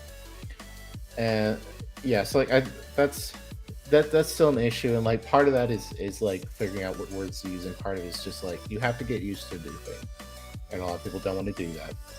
So, and like that is I was having this discussion somewhere else. It's like this is a really like difficult thing to talk about, because you do like. It is really easy to get into this attitude of like, well, if you can't figure it out, just go somewhere else, right? Yeah. Like you can be that, and like I cannot stand those people. There's like way too many of those in tech, especially like open source world, which is the last places people should be. Because yes, like it's when horrible. you're in that space, your entire like goal should be to make something that like everyone can use, to the point where people don't have to give like Adobe money or Microsoft. And you don't do that by like being actively hostile. And like obviously there's the whole thing where like, you know, some people are hostile because they expect like Microsoft levels of support from like one dude in his basement who's maintaining an app, but that's a different thing. But like mainly just I don't like this attitude of like, I saw a couple of people like this where they're like, oh, you know, if they can't figure it out, they can just stay there. We don't want those stupid people here. It's like, that is the wrong attitude to have, buddy, about software. Like you like that also gets into the same thing you were talking about, like accessibility. Like you can, that's 100% the same attitude where you're like, no, I'm not gonna be like, I mean, it's a little bit different because this requires more effort. But you could 100% be like, no, I'm not going to make my website readable to screen readers. Those blind people can just find a different website. But I don't like that attitude. So it's really easy to go there. I'm trying not to do that. But also there is the aspect of like, you do kind of have to learn just a little bit. Yeah, like I got to meet you halfway here. Like I'll help. Like I'll use the email analogy to bring you here, meet you in the middle. And that part is still difficult, and I still see some people, like I'll occasionally search Mast-o-don on Twitter, or I'll look at the replies when I see the Mast-o-don account saying something, and there'll always be like one or two people that are like, do I have to make an account on every server, or like how does this work? And that's like a thing that they're still struggling with, and I don't think there's an easy solution to that. And I also don't want to compare a tech product of 2022 to something that was around a decade ago. But a decade ago, Twitter, when it was spiking in popularity, it was the worst thing to use. It was terrible. Again, it was going down all the time. I remember when I made an account, which was like 2013, 2012, couldn't upload pictures directly. You had to use TwitPic and then or another image provider. There were a lot of those. As I remember people using like Flickr and stuff. Yeah, and a lot of the apps were solving this by actually like if they recognized a bunch of URLs and would just embed that stuff for you back when apps were allowed to use the API properly. Yeah, like you couldn't upload pictures. Your posts were 140 characters. Again, there's like no videos. You know, like again, like we can't, you know, God forbid you want to put in more than oh yeah, remember when you had to use link shorteners? Like if you put in a link, it would not shorten for you. And if your link was longer than that 140 character limit, you got to go. And they always were. Yeah, they always were, because it's 140 characters, and everyone wanted to link like an article somewhere. So like if I'm like, if I'm trying to do the simple task of sharing a picture and an article at the same time, I'm in for like 5 minutes of work to get my message on Twitter. Yeah, the old days of Twitter were awful, and obviously, like, everyone shorthanded everything, like RT for retweets. Apparently, I didn't even know this, but to direct message someone, you used to just type a D at the top of your message, and then who it went to, and then your message. Like, that stuff was all just hacked together, and it was just a series of really bad hacks. Twitter today is completely unrecognizable to the Twitter of before.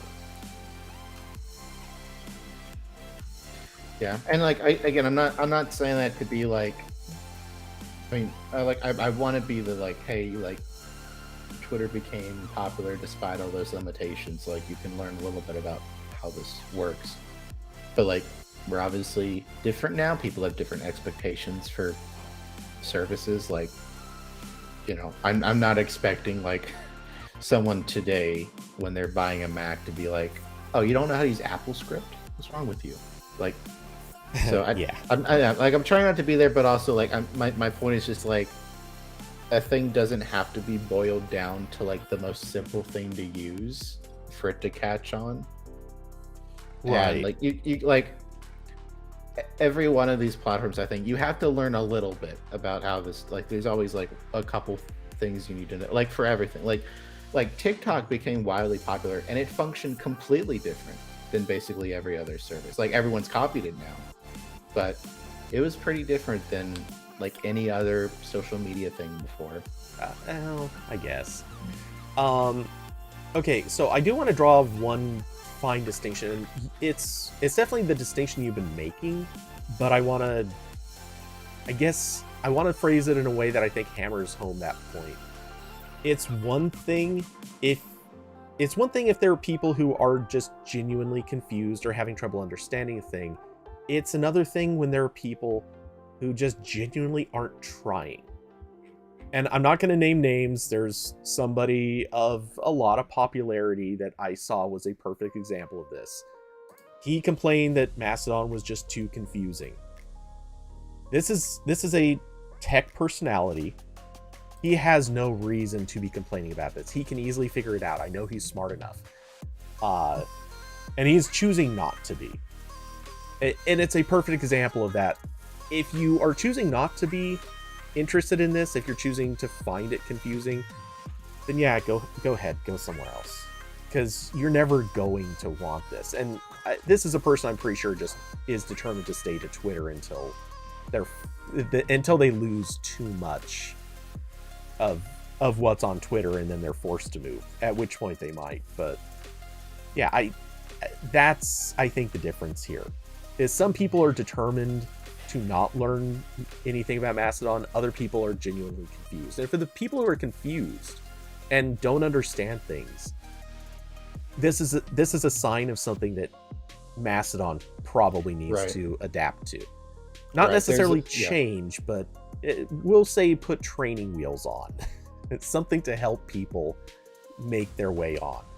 Right, which is what they've been doing, like updating the website constantly. Yeah, I mean you're right. Like there's a line between like people who are like actually confused, but like they'll listen to you if you explain it to them, and then there's people who are like I'm done.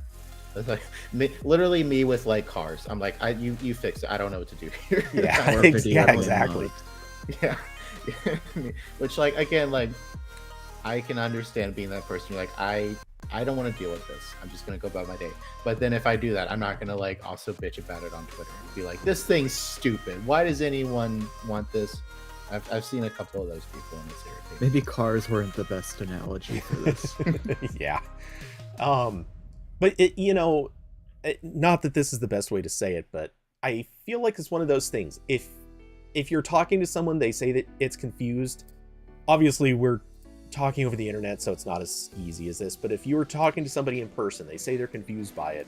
If you said, "Look, if I offered to explain it to you over the next, say, 5 to 10 minutes, would you sit down and listen to this? I can cover the entire thing. You will understand everything you need to know. You just got to commit 5 or 10 minutes. And it probably wouldn't even take that long, but if they say yes, great. That's the person that you want to help on there. If they look at you and say, nah, whatever, dude, and they're not interested in taking that a few minutes out of their day to figure out this thing, yeah, they're just not interested in joining it. It's not that they're confused. It's not that they're having trouble with it. They just don't actually want to.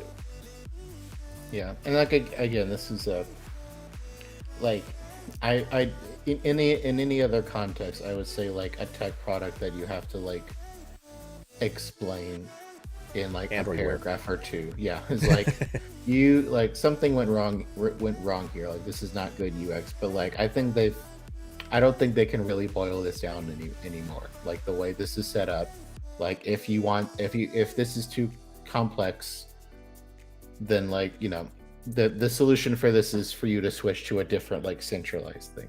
Yeah.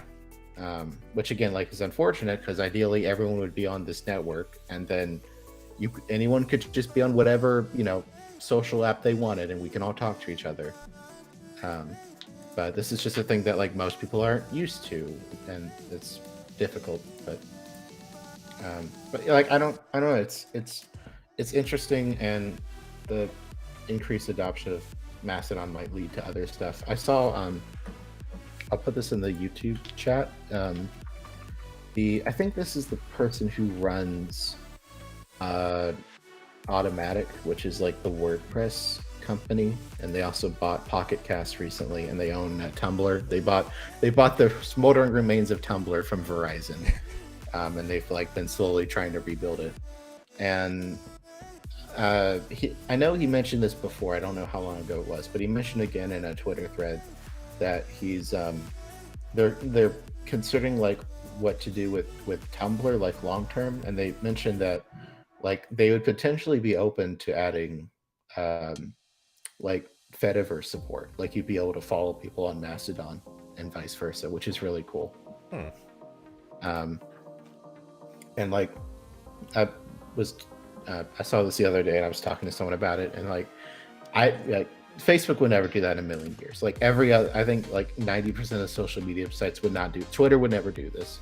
Like I saw some people saying that Blue Sky protocol that like some former Twitter people worked on, or like some division of Twitter, would eventually get added. Like no, it's not. Blue Sky is Jack Dorsey's new pet project, right? And yeah, obviously there's a lot being said about that, including some weird conspiracy theories. I think the conspiracy theories are total BS, but I also, as much as I've had mixed opinions about Jack over the past, kind of think at this stage maybe it's just time that we start ignoring his stuff. Yeah, we should have been ignoring him already. I don't know why we're not, but yeah, like so like I this is not a thing that I think pretty much any social media site would do. I could see it working with Tumblr, because number one, Tumblr has not hit anywhere near peak users. Again, like it declined for a while because they banned porn. And so like this, and again, like Tumblr is already like the same microblogging format of like Twitter and Mastodon. So that makes perfect sense. And they could probably get it to work well. And I don't think they would need to worry about like if Facebook added Fediverse support, and then everyone who knows anything about technology would instantly leave and just stay connected to their family over an external connection. So like people kind of like the Tumblr UI, and you know they could probably like still put ads on there and people would still use it, because it's like that's a different thing.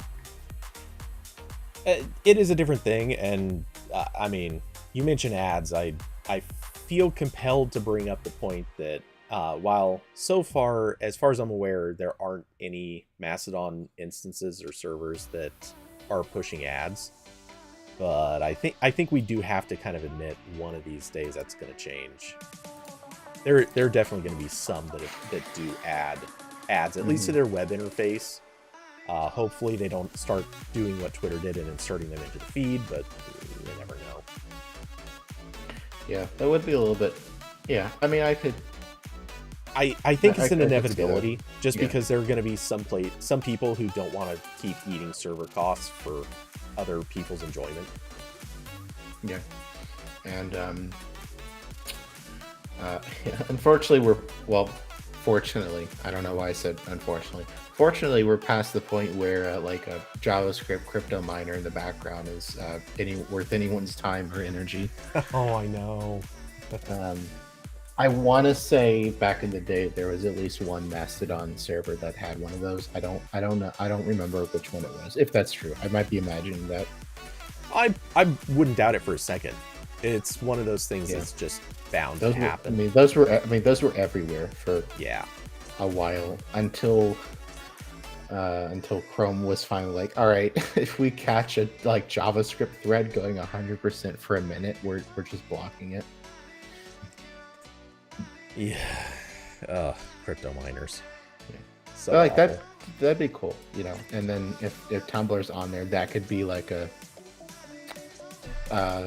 somewhere to hang out on the Fediverse that's not getting server slammed constantly. Yeah, because Tumblr does already have a lot of servers, and lots of people joining them would be a smaller percentage of their existing users than everywhere else. Every other Mastodon server went like 1,000% user growth in a day. Yeah, I do kind of wonder how many servers they still actually have active for Tumblr. I would imagine at some point they probably scaled back the number just because the user base shrank so much. I'm curious I don't know if they report, because I don't think Automatic is like publicly traded, so they wouldn't need to report how many users they've got. I mean, strictly speaking, even a publicly traded company doesn't have to report user counts. It's just typically when you're discussing with investors, it's common practice. Yeah. One quick DuckDuckGo search does not reveal anything helpful that's official. So I'm not sure what they're like these days, but yeah, I mean, like that'd be cool. And then again, like I said this a little bit in my editorial, but like this doesn't matter a whole lot right now, and it's still not clear if it will. But like my favorite part of all this is like once you get people on to anything that supports ActivityPub, this background protocol, like then they're everywhere. Like then we're done with this whole concept of like, oh, I don't want to use Facebook anymore, so I'm going to cut off contact with everyone using Facebook. It's like, I'm done with Mastodon. I'm going to go switch to a different app. Okay, great. I can follow everyone else again. I lose nothing. I can pick the experience I want, and I don't, lose any connections in the process. And that's already happened once, like as Mastodon became more popular and like GNU Social, which was like the last thing, kind of faded out. A lot of people did switch, and for a while they both are. I don't think GNU Social ever supported ActivityPub, but there was a while where like Mastodon supported ActivityPub and the old thing. I think it was O status. So like, people switching to Mastodon, like they could still talk to everyone they were talking to before, until finally they cut out that old API. But by then most people were on a different thing. So like, that's one of the cool things is like, oh, we're done with this whole concept. Like we're not done, but in this ecosystem, there's no concept of like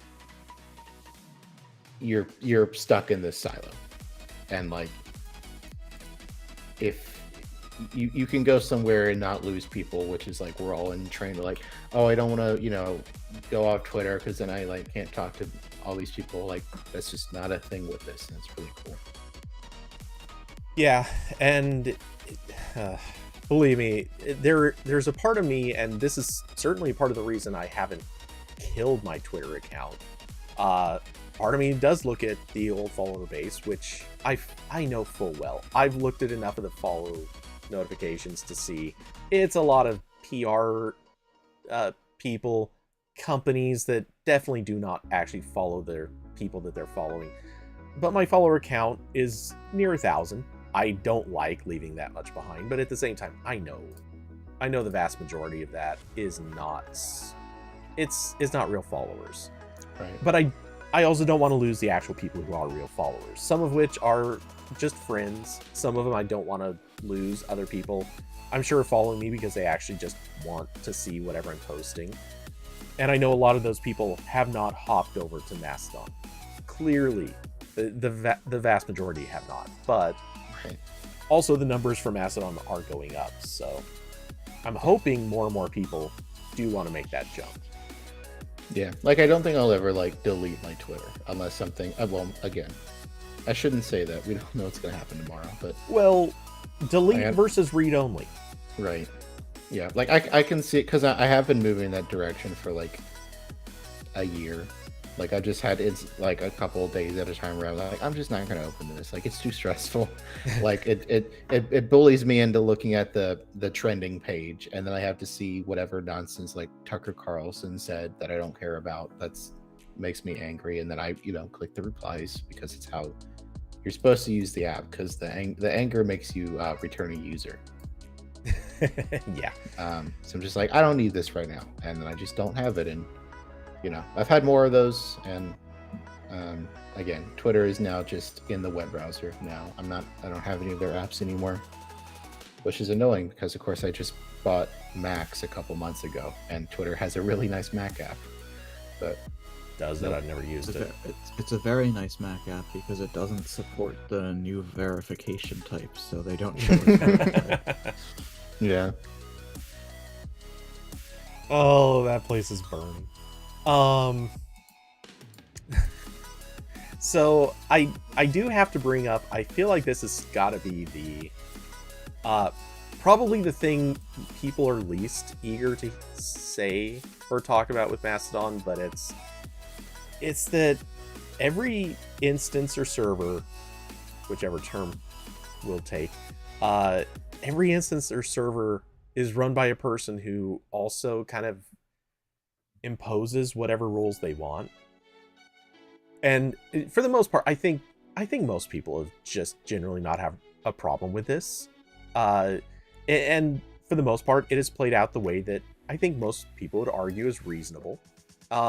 Like everyone agreed when Gab tried to join. Everyone saw that and said, "Nah, you guys are awful. We're just not going to let you in." And so they defederated Gab, and pretty much everyone seems to be on board with this. And for the most part, when users join and they are hostile or trolling, or it's just a bot that is spamming people, like everyone's in agreement, like moderators hop in, do something about this, get rid of them. The thing that has bothered me is it recently happened with a fairly new server. I believe it's called journo.social. Journo is in journalist. The admin for that recently posted basically saying, "Hey, I know a bunch of you guys started defederating our server. Like, why? I'd love to talk about this. I'd like to sort it out and get re-added. What's going on here?" And the basic answer from a few server admins was, "Well, you had some right-wing members on. That sucks. You moderated them. That's fine. But then you have a bunch of regular people who are actually fine, but they're just posting a lot of like Fox News clips and just reacting to them, and we don't want that. Like, we don't want that around." And I get it, but I also don't like that a server admin can just kind of casually say, "Oh yeah, the users on my server who don't know that this is happening, I'm just gonna block this other instance for them, and they'll just never see this stuff." Yeah, there is a pretty simple solution to that, and that is just Hop servers. Update the Mast-o-don. Well, that, but like to not knowing it happens. We've already got options to notify about basically every possible action. Like, oh, a poll just ended. Someone edited their post. Yeah. Whatever.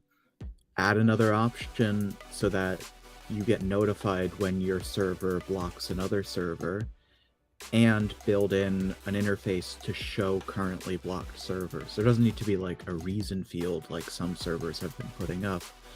but something that doesn't have to be manually maintained. Yeah, and obviously a lot of servers actually do show which servers that they block, which is good. Yeah, it's just that it's manual, so yeah, it's might be definitely out of manual. It could exclude, like, obviously you could show some servers that you're blocking and not all of them, as a side effect of it being manual. But there is a degree to which whichever instance you're on, you're also basically on an instance under somebody else's very personal selective management. And obviously, like, that's how moderation works, but it feels bad that it's moderating not just what's on your instance, but also moderating other instances by virtue of what you're allowed to see. And I think that's really mostly a problem for the two or three big general topic servers. oh yeah, Where everyone's joining that they don't necessarily have an interest. The things like all the specific themed servers, like the Android server, the various tech servers, the various LGBT servers, they're a lot more likely to have aligning viewpoints. It's really the big ones, the big general ones, where it's a problem. well, the thing that I think I've noticed, and I've definitely heard more about it than just the journo.social issue, but kind of some people think politics in general should just not be on Mastodon, and apparently this has led to a few different instances that the admins decided we don't like it if too much politics ends up on here, so we're just going to get rid of instances where politics seem to pop up. And I don't, obviously that's probably not very sustainable for their individual servers.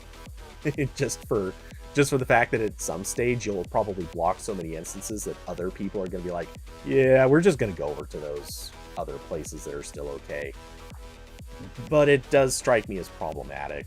And it's, you know, that's part of what decentralized is going to do. It's part of the game. It's decentralizing. Yeah, But this is how it works. But there's another mitigating thing in that you can still follow someone from a blocked server manually, and you'll get their posts. It's only if, like, it's the hard defederation full-on block that you won't be able to interact with them. Usually it's just they don't show up in the federated timeline. Corbin, is that accurate? I don't know. I haven't looked at the admin panel on a Mastodon server in a while. I know there's like varying levels. Like there's a like, this isn't in the feed, and then there's I know one of the levels is like a hard, like, never do a server connection with the server ever again. I know there's like one where it's like it still works, but content from this is never cached on the server. In case there's like something illegal there that you don't want on your server.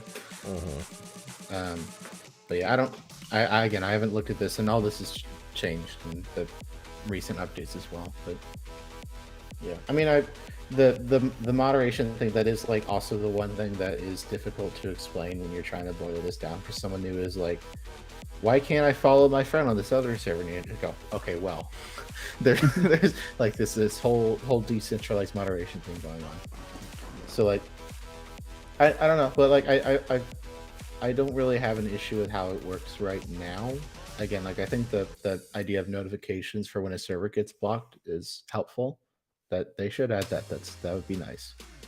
But yeah, and I should be clear. It's not that I think that this is a fundamental problem with Mastodon or decentralization. Rather, I think it's something that every person using Mastodon needs to be aware that this is a thing. That they might at one point just have to hop servers, or they might have to be aware that things that they're posting might get defederated because someone else on the same instance as them pissed off some admin somewhere else. Like, these kinds of things are just a thing that users need to be aware of. Not necessarily that it's a problem with it, how it all works, but it's not something that needs to be fixed. It's something people need to know about. Yeah, It's like driving a car. You need to know that if you're driving a car on icy roads, you might have to be careful. Like, you might lose traction and crash. It's something you just have to know. There's no fixing it. You can make it better, but you can't stop this from being a thing. Yeah, I mean that'd be good. I do think like this is probably an end result of every other platform giving too much space to terrible people. Yes. It's like I think the end result of that is like this is the again, like as we're learning from Twitter, like this is where you go after you're kicked off somewhere else for stupid reasons. Like I remember, I've been on Mast-o-don for a while. I've been here, and there's been several spikes every time another platform did something stupid. Like there was a again, like these are all very tiny spikes now in comparison to what's happening right now. But there was a big jump here when Tumblr banned porn. A bunch of people came here. I know at some point there was a purge on Twitter of like sex workers, and a lot of them set up over here.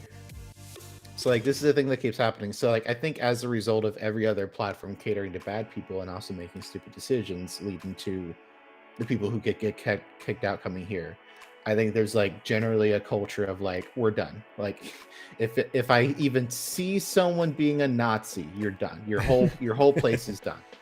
So like I can respect that. I do agree like more transparency would be good. Like because especially if like a server block happens and you follow people, it's like, oh, I just got cut off and I didn't know I got cut off. So that's kind of annoying. Yeah. But I'm generally fine with the idea of like maybe some of the more popular servers being more trigger happy with the server bans. I think that probably goes a long way into like Mastodon generally feeling a little bit more comfy than Twitter right now. Yeah, for right now. Yeah. We'll see what that happens with the influx of Twitter migrants, but I mean, like I'm generally fine with that. And again, like because of all this like decentralized stuff, like if you don't like your admin, you go find a different one, and you can move all your followers over. So like, one time, if you don't like it, move is actually good advice. Yeah. Yes. If you like your Mastodon admin, you can keep your Mastodon admin. Which, of course, also brings back that previous topic of moving right now is a thing. It works, but it's not really a complete thing. And it'd be great if moving could be complete when that becomes more and more of an issue. Yeah. So again, like I'm generally fine with the getting aggressive on the blocks, and it does work. Like I saw at some point, Gab completely gave up trying to maintain all the federated stuff because they were like a hard fork from Mastodon at some point. So like keeping all that working was difficult, and because everyone defederated from them, they just pulled the feature because they're like it wasn't worth it, and we kept getting like DDoSed basically. Yeah. So it turns out cutting Nazis off from communication helps everyone basically, except the Nazis. So yeah, I don't really have an issue with that. I think because all the migration stuff is there, that's nice. The notifications would be cool though. Yeah. Or at least like Zach was saying, where when you block a server like on your admin panel, it just shows up somewhere. You don't have to think about it. Hopefully more people will start contributing to the Mastodon backend web project, because I know that the founder is doing like everything right now. keeping two gigantic servers up and running as best as he can, working on features for the web app and backend, addressing things for the actual landing page for the service, And just also a doing whole like bunch of stuff. like doing interviews with like all the big news publications that are realizing this exists. Yeah, And I definitely feel some sympathy for that guy because he is working hard. It hopefully other people will start to contribute. I am a little worried with the Android app because the developer is like hardcore against anything invented after 2005 or so. Like, the entire app is in Java. The developer hates using libraries. He hates Kotlin. Just a whole bunch of things that most people would consider outdated. And, like, I can respect that, but it does make it a little concerning because most people who develop for Android don't use Java anymore. That everyone uses Kotlin now, and most people use libraries because it makes your work a lot easier. You don't have to re-implement everything yourself. And so I don't know how well the official Android app is going to do.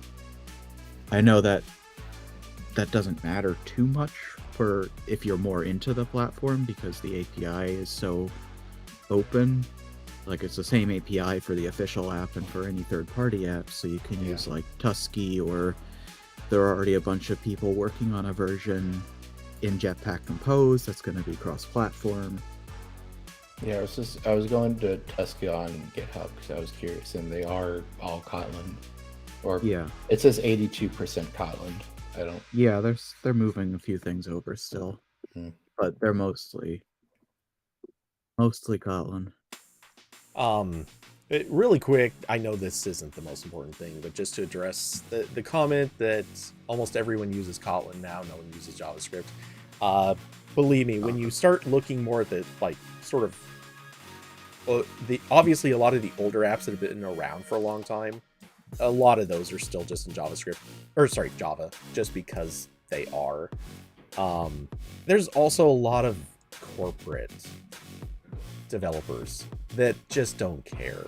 They know Java, that's what they're going to use. Yeah, they made their Java applet 10 years ago, and they're not going to learn a new language now. Yeah, they're not the ones contributing to Mast-o-don. No, obviously they're not contributing to Mast-o-don. But when you look at numbers, like Google brags a lot about how many apps now use Kotlin. If you break that down, and I've heard this actually from Google developers when they're not on the record, a lot of them have pretty clearly acknowledged, it's a lot of new apps that are Kotlin. If you look at anything older than about 3 years, it's almost all Java, and very few of them are actually moving anything over. Some do, and that's good, but yeah, a lot of stuff is still just Java, and that's fine. Java's not the ideal anymore, but it is still a fine language. So it's like the jQuery of Android. It's just like, actually, that's a good way to put it. It's just, it's there. Like, it's kind of optimized now, so it's not like terrible if you're still using it. It's just kind of weird. Yeah, at this point, just don't. Yeah, that was like me. I did an update to PhotoStack earlier this year. That was like me trying to rip out the last jQuery code. And of course, by that point, like, it didn't really matter because I was using, when you use modern jQuery on a modern browser, you can use their version that's just like a wrapper around what every browser has now. So it's like 50 lines of code. So like, it's not that big of a deal, but I still wanted it out. What's the replacement for jQuery now? Is it just that all the stuff it does is built in? Yeah, I mean, jQuery was mostly just a way to target elements better and also do animations. Yeah, I was going to say, it started, like, the original jQuery, the very original jQuery was a super short script that basically just aliased a bunch of stuff together to make finding elements on a page a very simple one-line thing. You didn't have to screw around with multiple different browser implementations or anything like that. It just simplified that thing. And then they started adding more and more features, which at first made a lot of sense. And progressively, like, they basically turned jQuery into the we're going to solve browser inconsistencies script. Yeah, it was like targeting elements, and it was used a lot for animations. And it was the animation did come a lot later. And that was actually, for a long time, a totally separate script. So you would use the jQuery, and then the jQuery anim, I think was what they called it. And then they eventually merged the scripts to save on size, which... at that point, then it was all downhill. Like, all of a sudden, jQuery just became this bloated mess. Yeah, and then jQuery was used a lot for networking. Like, anytime you were gonna like request a URL or something, or do a, push data somewhere, like that was all jQuery. People kept using that. But yeah, like eventually got to like jQuery being so popular that made web browsers implement query selector, which is basically just jQuery. Like, it doesn't have all of the filters jQuery had, but it's almost the same thing. And then it escalated from there. And so like jQuery is still around, but every time they do an update and they drop support for older browsers, they can just switch to just being a wrapper around what it's in the web browser. So now it's like, when you look at like the minimum like jQuery library, they still have a version that's like jQuery and then jQuery with animations. All of it's like, it's a very small library now, so it doesn't really matter if you still have it, but it's just kind of weird if you keep writing jQuery code. Yeah, the usefulness of jQuery has is plummeted. There are better ways to go. We've evolved past the need for jQuery. We don't need to use it anymore, unless you are like really still need to support IE7 for some reason. Hey, that happens. Yeah. Believe me, I feel like one of these days I'm going to get a contract job that makes me do something like that. I always end up in contract jobs that are like that. Cody, we have an ActiveX plugin we need you to maintain. Don't even say that. Also a Java applet. The ActiveX loads a Java applet. Yeah. And all of this, it just so happens to have to communicate with Flash. Yeah. One of my favorite books I own is a web dev book that was written in like 2005 or something, and it has like whole chapters on things that no one has needed to do for the past 10 years, and it's great. I love it. Like, there's an entire chapter about like making rounded corners for elements, and it gets into the whole thing where like, all right, you make an image for each corner, and then you use CSS or tables to like make it like go in the corners, and then it's like at the bottom they're like, and guess this is really cool thing, when CSS 3 comes out, you can just do a line and you're done. And of course, like, all the screenshots are in like the first version of Safari. and then there's a whole other chapter about how if you want to use custom fonts in your website, you use this weird loader thing that like renders a font with Flash, and then it injects it into the page. It's great. I love that book. If you and I ever plan to meet, I might just bring you a couple of my old books. You want to read? I do have a lot of old books like that. One of the last times I went to Goodwill, I found an entire like how to use Windows XP book, and it's in like perfect condition, and it even has like the guide CD still in the back. So of course I got that book. Yeah, I know I have at least a couple that have some crazy ancient outdated stuff on them, because I used to you go far enough back, the internet didn't really have good searchable sites with this information, so you bought books in preparation if you ever needed this stuff. And yeah, so I got a few. Yeah. I got more than a few lying around. I love that shit. Okay, so I have one last complaint about Mast-o-don I want to put out there. Okay, I'm gonna get one. Okay, so it it comes down to kind of that the good advice everyone gets, which is terrible advice, but it's also the only advice you can give. That it doesn't matter which server you join, and as we've already discussed, it matters a little bit, but I think there's a bigger way that it matters. But everyone says it doesn't matter which server you join, just join one and start using it. The problem with that is the local feed.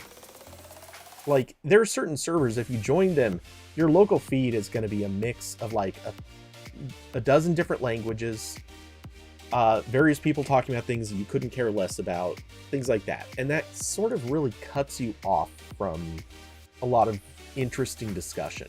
Obviously, you can follow people, and that's how I think most people generally use this, because they're going to kind of treat it like Twitter.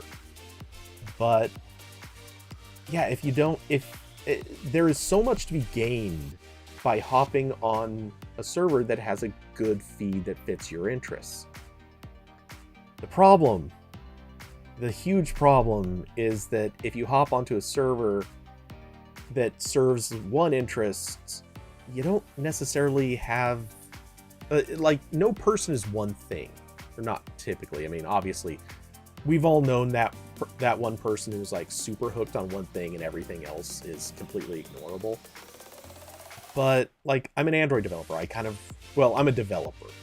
I kind of want to hop onto the Android dev.social server. I also kind of want to be on a couple of the servers that are very photography and video oriented. And there are a few others that have caught my attention.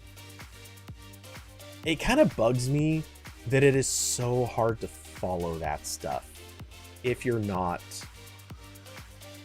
part of it.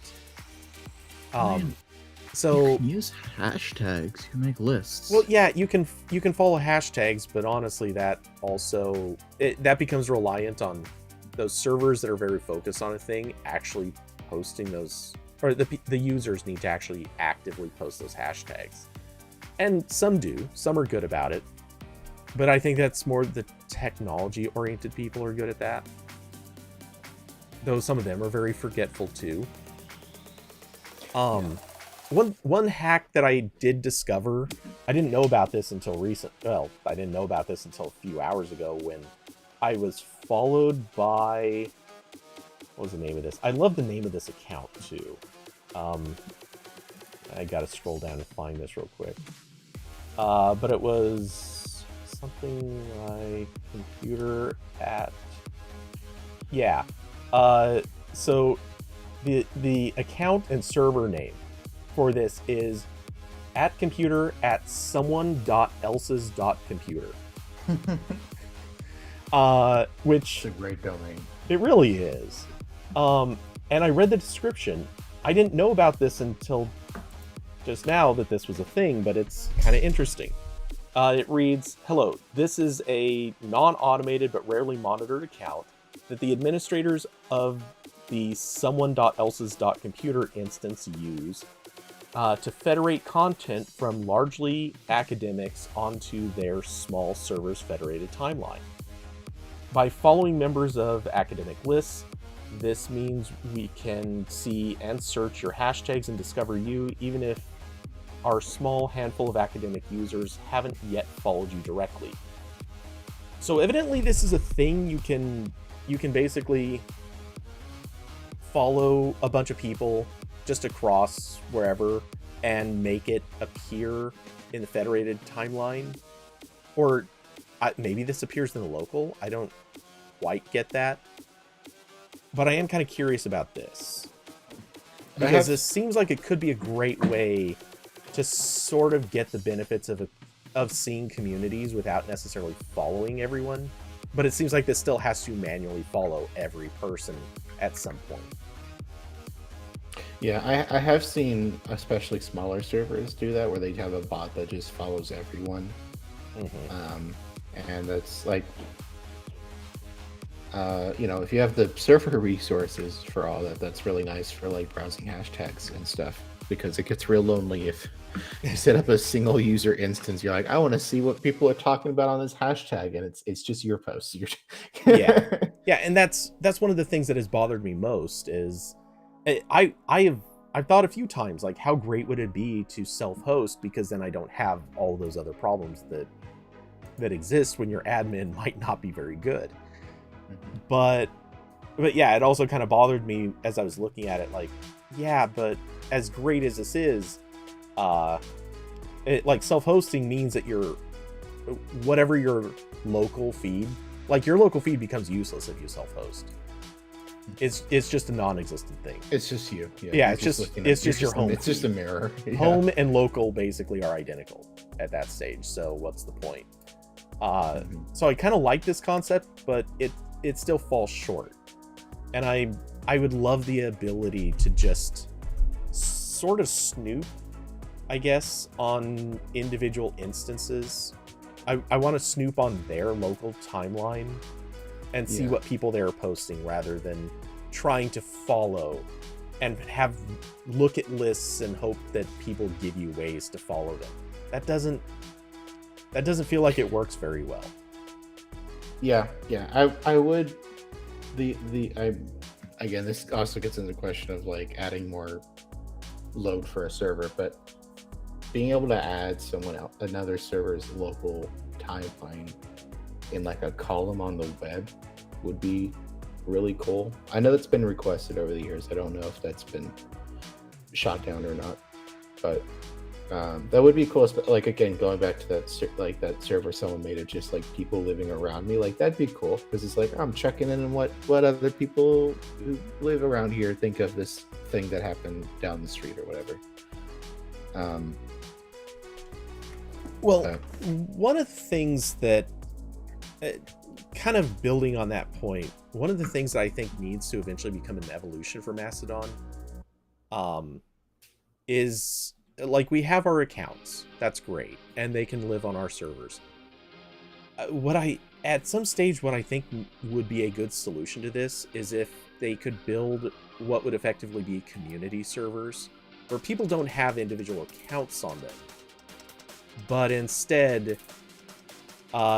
everything in the community just kind of feeds back to the people that want to be a part of that community. And that would be more useful. Honestly, like, I don't care that much about the local timeline on my instance. It's useless to me. But I would love to see the local timelines on a photography server, an Android development server, whatever other thing. Like, I want to see those timelines. Yeah, that would be cool. And again, like, this goes back into the thing with Mast-o-don, where it's like just a bunch of things that would be cool to have. Yeah. Like, I'm not like, oh my god, this website's terrible because it's missing 30 things. Well, I think this is one of the biggest reasons why so many people are having trouble finding things that they want to follow, finding things that interest them. Like, so many people are obviously setting up accounts kind of waiting for followers to come to them, and that makes sense. Or for them to discover people or be told about people. That's fine. Like, that's an early day strategy.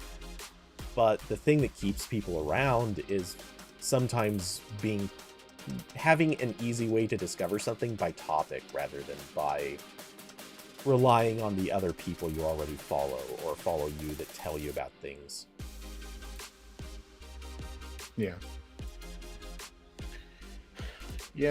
So, Mast-o-don's pretty cool, and I'm excited to see where it goes, because again, like, with more attention on it, it means that maybe stuff like Chrome would be more willing to cater to, like, oh yeah, let's give them a URL scheme they can have, that kind of stuff. Because it is like an interesting thing where, like, there's so few pieces of technology left that are built to be decentralized like this, and all of our platforms we use are kind of still built around that, and it's really just, so there's some, like, decoupling that needs to happen here. And I mean, again, like, really the web is a good example of this, where it's really using a bunch of recent web APIs to give, like, a really good experience. Like, I don't know if this supports like sharing and stuff. Like if I add this on Android, does it show up in the share menu? But like stuff like that helps us a lot. Again, like having a link would be cool. Hopefully that happens at some point. But yeah. So my back really hurts. I think I'm gonna go now, and also I'm hungry, and it's late. So I think I'm gonna go too. So Cody's all alone. I'm used to it. yeah, Cody will keep going for 6 more hours. Yes. Probably not, but I do have, what is it, the YouTube Premium thing to mention, and I swear there was one other, but Stadia. Just open up the New York Times homepage and become a commentary political channel. I mean, I could certainly spend the next several minutes talking about the Lauren Boebert, Adam Frisch race, which is just it's currently separated by 73 votes. Oh dear. That is going to get so litigated. Oh my god, the lawyers are just going to spend months on that one. Yeah. Every time there's an election, there's like one exact race where like every time somewhere like every vote counts, like it actually does. Like here it really like really does. Like, oh yeah. Like that was like Georgia in 2020. Or I guess the entire 2000 election, because like yes, it was all up to Florida, and the difference in Florida was like a couple hundred votes, I think, or something like that. But yeah, I voted. Unfortunately, the margin in North Carolina was not quite as good. No, I tried. I did. But yeah, I mean, this is why there are lawsuits in several states to try to get mail-in ballots thrown out, or to disenfranchise various groups, because I mean these elections really do sometimes come down to like enough people to fill a DMV's waiting room. Yeah. Like that's sometimes it is that close. For those who are panicky, though, I do feel inclined to point out that the larger, that like 2 or 3 districts or whatever that are remaining, the small that still don't have like an over 95% vote count. Only one small one is red aligned, and there are 2 that have a decent amount of votes left, and those are more blue aligned. So I think in the end he pulls out ahead. Please, we do not need Boebert back in Congress. This is announcing the I can't think of the word, endorsement. It's just the official RambleCast endorsement. Can push him over the line. I mean, at this point it's a little late. Yeah. But if it would do some good, sure. Yeah, go out and vote. Come on, guys, go do it again. Come on, guys, go be mules. Yeah, that's what they're calling them. Yeah, go be like all the Republicans who go and vote twice after accusing the other side of voting multiple times. Yes. Oh my god, it's always fun. Yeah, or the ones that are filling out dead people's ballots. Yeah, totally. You know. That supposedly happened a lot, and then didn't, except that some of them did it. Yep. Oh my god. You have fun. I'm getting food now. All right. Yeah. Have fun, Cody. Bye, everyone. Take it easy, guys. All right, and I slackishly forgot to switch my view in prep. There we go. I'm full screened. Let me fix that green screen issue, or is that going to be How about if I just turn the light down a little bit? Yeah, there we go. That's good. Okay. Happy little weird fade there. So, let's see. What else? Oh, so yeah, I think that's enough of the Mast-o-don talk. We really exhausted that one. But for those who are curious, it's definitely picking up people. I actually just noticed Jason Howell of All About Android. He actually just followed me, and it looks like he's been on for about 2 days. So, you know, people who post a lot are starting to show up. Let's see. As Carson linked to... Oops. Hold on. Find the right window there. Hey, there we go. So YouTube now has over 80 million... Oops. Damn it. Stop the hovers. YouTube has over 80 million premium/music subscribers globally. I don't understand this including trailers, but that's an increase of 30 million from last year. Is trailers like a term that they're using for people who are on like free subscriptions or something? I don't know. Anyway. So that's definitely interesting. Oh, trailers. Okay. I read trailers. Yeah, that makes sense. But yeah, so free trials. Hey, that's that thing where you can read words if the letters are out of order. Sometimes it throws you off if the letters are just actually in the correct order, but weird. Anyway, yeah, so this is kind of neat. I mean, this is a good thing for YouTube for sure.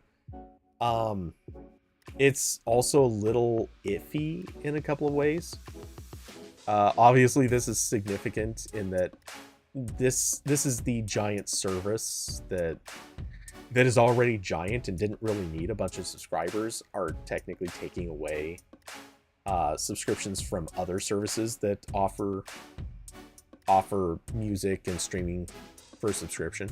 That being said, seeing as Spotify is the other big competitor in this space, and Spotify hosts Joe Rogan, yeah, I'd rather see the money go to YouTube. Hey, look at me taking harsh opinions based on politics.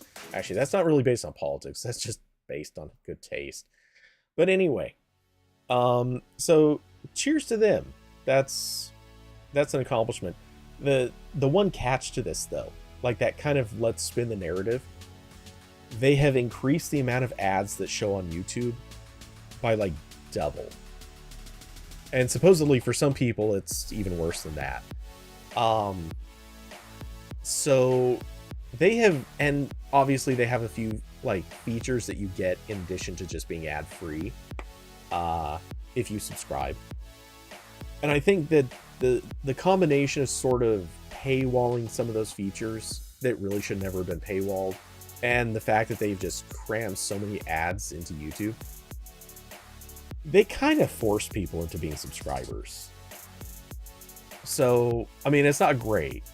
That sort of defeats the whole thing about YouTube being a good place for people making for advertisers and the channels to sort of be kind of a meet in the middle thing.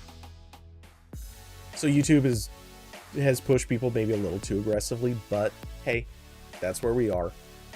I don't know that we can complain too much. It's what a business does, but yeah, it sort of feels bad for people who weren't looking to subscribe.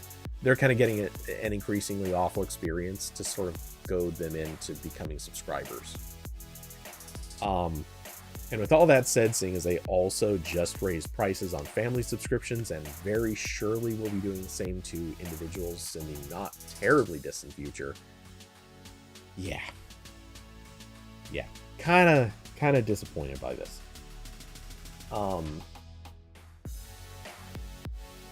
What else is there? I don't know. I don't... Carson, did you have any other angle on this? Because that's my thoughts so far, but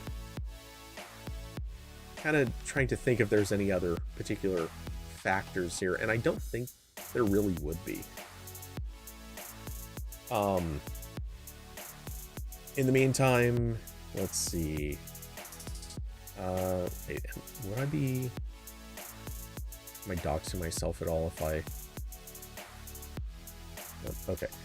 I'm just going to transition here for a moment while I do this and zoom this in. I don't think it's that big of a thing, but I did notice this email came early this morning. Dear Stadia player, they are in their wind down process, or so they say. They're getting ready to sort of start shoving things out the door, and part of that is they're getting the refund process done. So if you spent money on Stadia, good for you, you're getting it back. Oh, Carson, you haven't even gotten this email yet? Wow. Kind of surprised by that. Honestly, I thought that this would have gone out because, like, I got mine 7 hours ago. It's been a while. They could have... I would have thought that would go out to everyone at this stage, but I guess not. So, yeah, let's see. They'll attempt to refund each transaction in the form of payment used. So basically back to your credit cards or back to store credit, I would assume. In the event the refund was not successful, you'll receive an email with a link to choose another form of payment. That's excellent. For Stadia players that have deleted their Google account, we will still attempt to automatically refund the transaction to the original form of payment. Good. So when are they doing this? Let's see. Already, we have begun issuing refunds, and Stadia will attempt to automatically process refunds for all purchases. So presumably this is either already happening or will be very, very shortly. Let's see. They're asking you not to contact customer support, as they won't be able to expedite the refunds. Makes sense. They expect the majority to be processed by January 18th. So, they're not rushing through this. It's definitely not going to be a quickly moving process. And when will the hardware purchases be refunded? They also think that's going to be done by January 18th. But maybe not. We'll see. What if we don't see the eligible refunds? Okay, so yeah, you can look at the pay.google.com site. And yeah, okay. They'll email you. That's pretty much what this comes down to. So, as a reminder, you will be able to export your Stadia data, such as profile information, game stats, social data, save files, and captures from Google Takeout until the Stadia service shuts down on January 18th. So, for those of you who are in that position, there you go. January 18th. Get it done. And in the meantime, Google's going to pay you for the displeasure of not getting to play on Stadia anymore.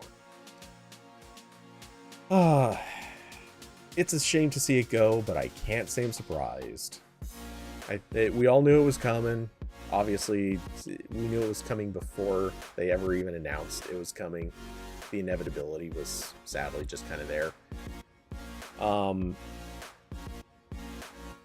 I do kind of wonder, actually, what is January 18th?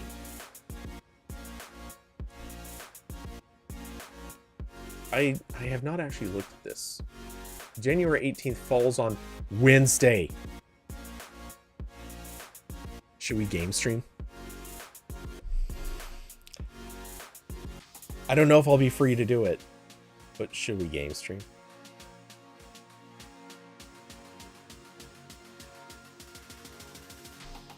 I mean, that could work. Just do the longest. Let's game stream until they kill the service. Hey David, good to have you here. How's it going, man? Yeah, it'd be goofy. I don't know that it would really work, but I don't know that I have I don't know that I'll be able to sit here for who knows how many hours, and who knows, maybe on January 18th, like, are they going to kill it in the morning? Are they going to kill it in the evening? Oh, leave it running. That's an interesting spin. Just leave Stadia running connected the whole time, and oh, I could write a script just to feed it activity. I know that's doable. Just the random barely active stream the whole time, that would be hilarious. Well, yeah, Stadia boots you off after inactivity, but I could run it in a browser window and just have a script automate the process of feeding it activity. I know that's already like, people have already done this. Not just in a browser window. Somebody actually did this with I think they wrote some sort of tool for using or it emulated using a different controller and just sending everything over the internet. Anyway, so someone has already done this. I just have to look at how they did it, and very likely just automate what they already did. Like, I'm sure this already exists, just I don't know the specifics of it. But this could be funny. It'll be terrible, but it could be funny. Oh, it's so bad. So yeah, might just do. I mean, I would definitely play for a while just because. Just for the hell of it. I don't even know what I would play, but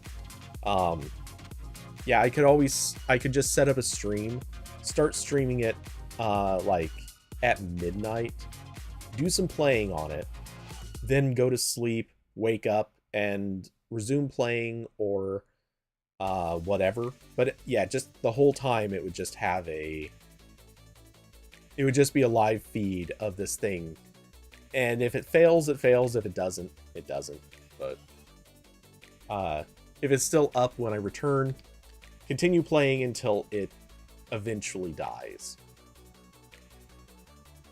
Oh yeah, it would be a nonstop live stream. It would get a little awkward at the point where it shuts. Like, if I leave to go sleep, and they shut down Stadia like 15 minutes later, like, just legitimately Stadia's dead and gone 15 minutes later, that'd be a lot of long live stream with just nothing happening. But it would be kind of funny. We'll see. This might be a thing that's doable.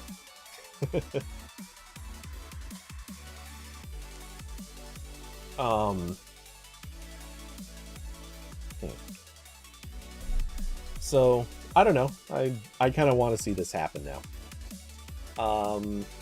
Let's see. No, I'll leave that open. So let's see. Has there been anything else? I know that obviously there have been a lot of things that happened this week, but it feels like I mean, the same stuff that Corbin was saying earlier. Twitter has sucked the air out of the room so much. We don't really have a lot of the different topics to go over, because so many things have just been kind of mashed down and swallowed up. So yeah, I'm not really sure what else has happened.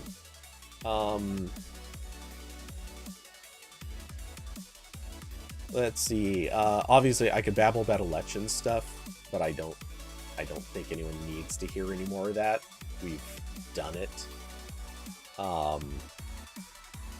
Let's see. As I'm skimming around quickly looking for other things, I suppose a quick glance at The Verge will tell us.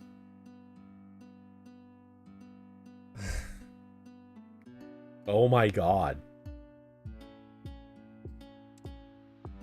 You know what? I just want to give credit to The Verge right now for this. Jay Peters, cheers to you for writing an article that is just a straight up shame. I mean, I'm actually not inclined to shame people just for paying for Twitter Blue. Like, if you're paying for Twitter Blue because you want the features, cheers. If you're doing it to get the check mark, I feel like you're getting ripped off. And hey, you know, everyone's free to feel however they want to on it.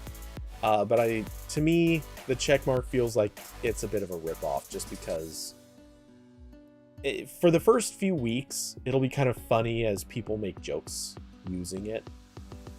You know, like parody accounts and things like that, or mock accounts.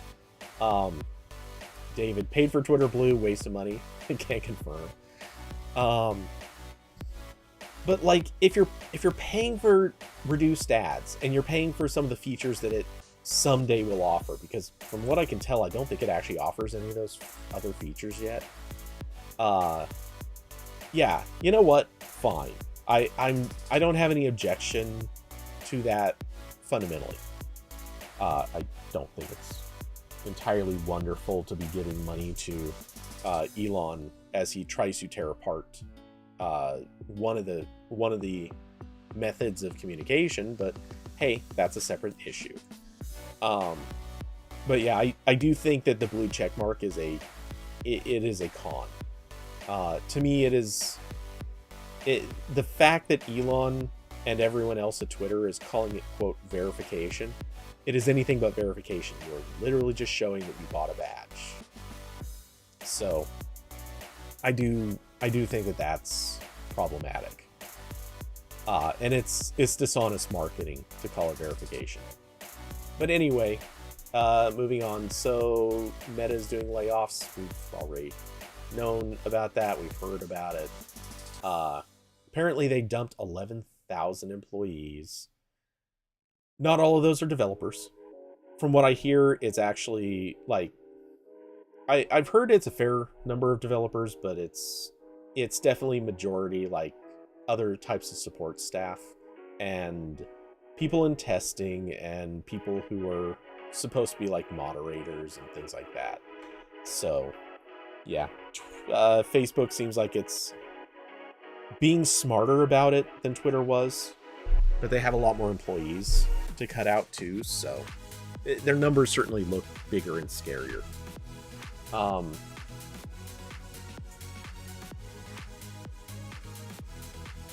Okay, sorry, every time I look over here and stop for a second, a lot of times it's because I'm getting notification beeps from my Mast-o-don client, and I'm kind of trying to watch Twitter and Mast-o-don just in case anyone's pinging me with stuff for the show.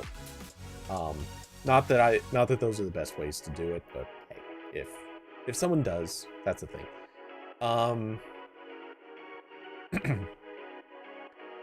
And they're making fun of that. That's great. Oh, apparently Cyberpunk got a minor update and still has not released its DLC, so woohoo.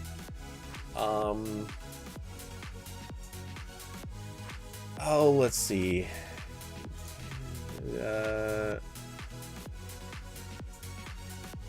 Oh yeah, there was the. Okay. Yeah, even as I'm scrolling over this, it's like, oh yeah, there's just not much news today.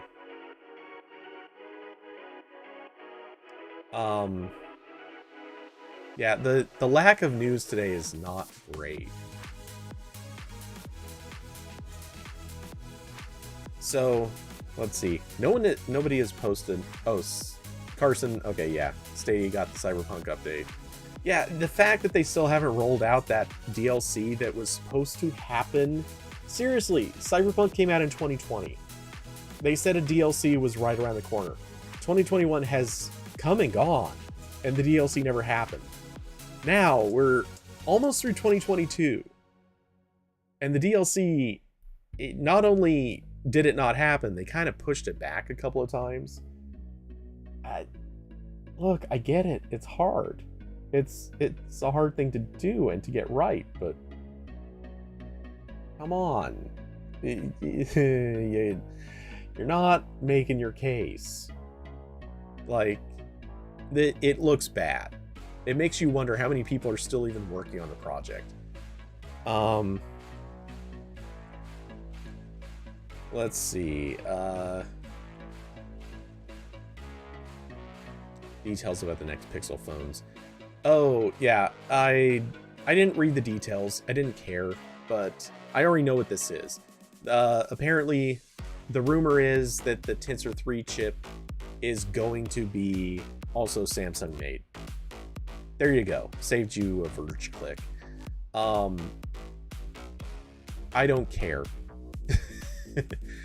I obviously, like, we kind of, I think most of us would sort of like it to be maybe a little bit, or I don't know.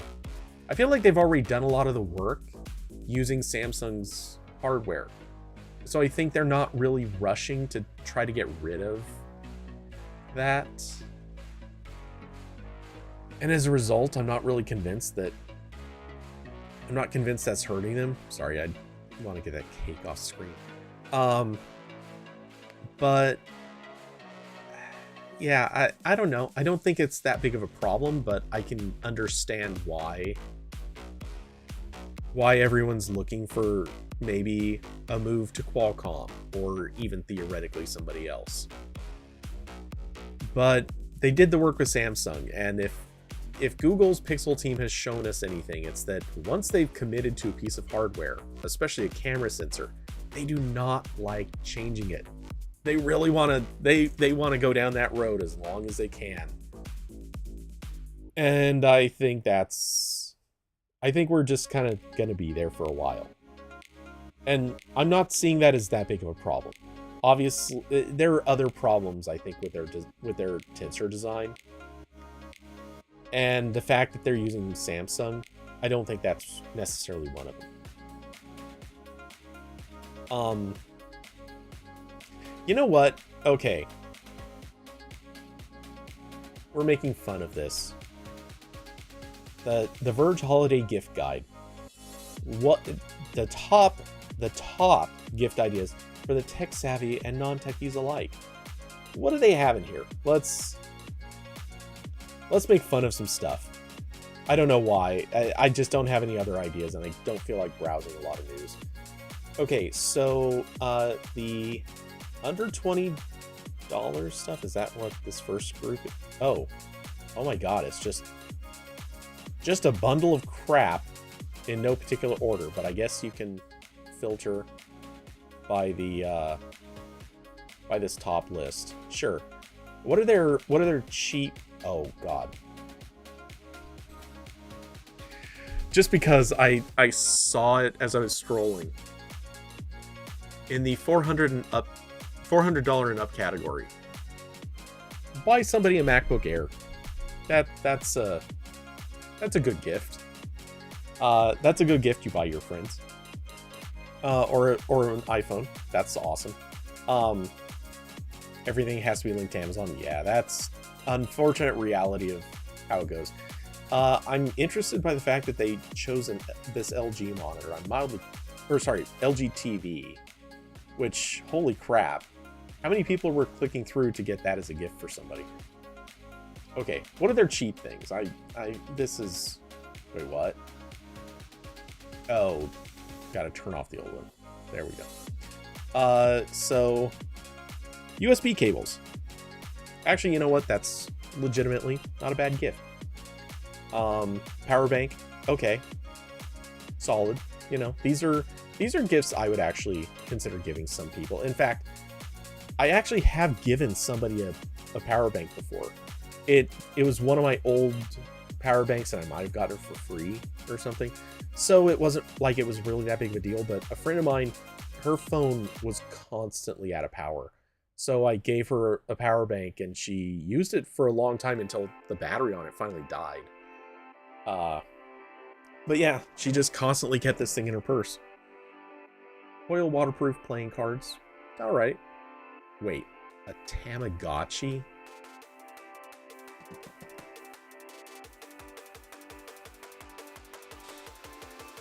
Tell me you're a hipster without telling me you're a hipster. But okay. A Wise Color Bulb. A Carhartt knit cuffed beanie.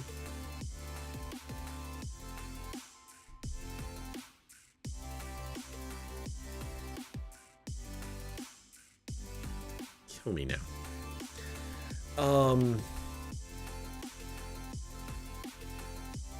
Oh, and I see Austin is trolling. You know, I didn't read the name earlier. I just read the message. But hey, if anyone, you know what? I'm gonna steal that opportunity. If anyone would like to help support the channel and has not signed up to public yet, you could certainly do that. They're not a sponsor, but if you sign up using my code, you do in fact get a little bit of free stock. Yeah, see how this goes? Yeah, I noticed you didn't update the... Well, that's the thing, I don't even read the names, I just look at the pictures most of the time, so... I saw that.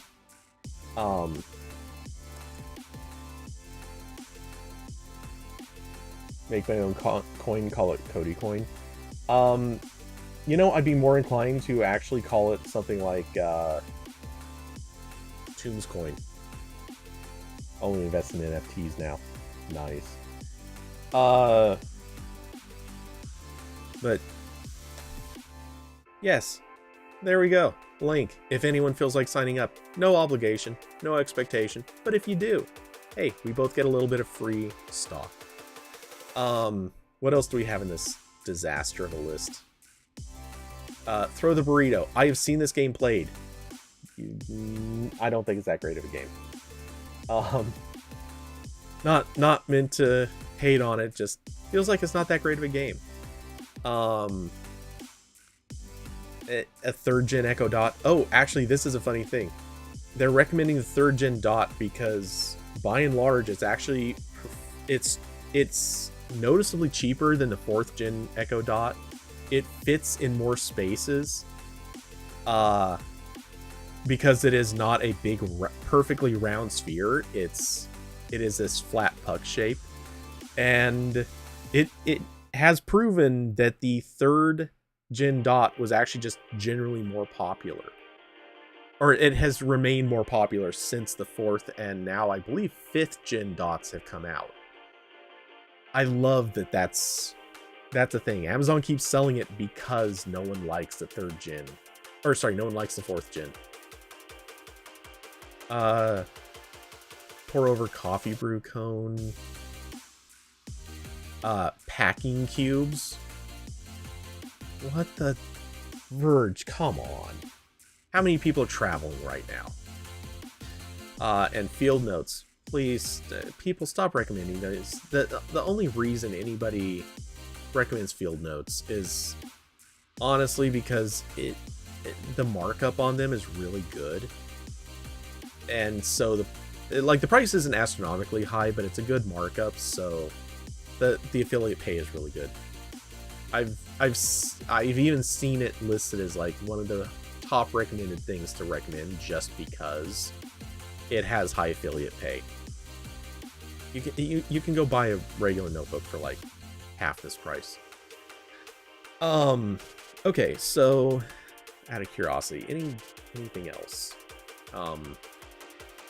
In the 20 to 50, here's your Secret Santa territory.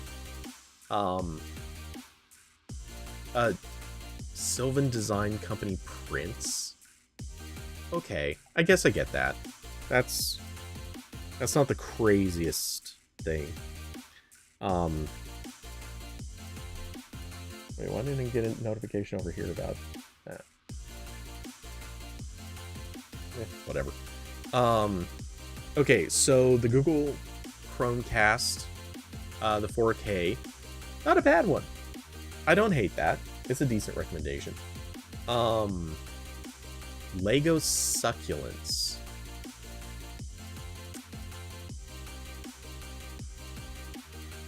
Not gonna lie, that actually looks kind of cool. I could kind of see that. That's actually legit cool. I'm just gonna go with that. That's legitimately pretty cool. Oh, we got more Legos. The Luke Skywalker X-Wing fighter. Okay. So someone's a Lego fan. That's what I'm taking away from this. A smart plug, solid. You know, it's a solid techie gift. A dart blaster. It wouldn't have been my first pick, but I get it, I guess. You know, something playful. An Amazon Echo Show. Okay, someone really wants their Amazon affiliate money. I get it. This is not the thing I would recommend. Come on, people. Go get yourself a Nest home. Or Nest Hub. A way better product. A backpack. Yeah, okay. A Clip 4, that's the speaker. Actually, these, you know what? No opinion particularly on the brand, but waterproof speakers, I used to use one in the shower all the time. They're great. They typically sound like garbage, but they're great. Oh, that Lego X-Wing is ancient? Really? I mean, you know what? Actually, I totally believe that. I'm not surprised by it, but I suppose what they're kind of trying to do is just say, go with whatever Lego thing you can find. That would kind of make sense. But yeah, it is kind of funny they're recommending something that old.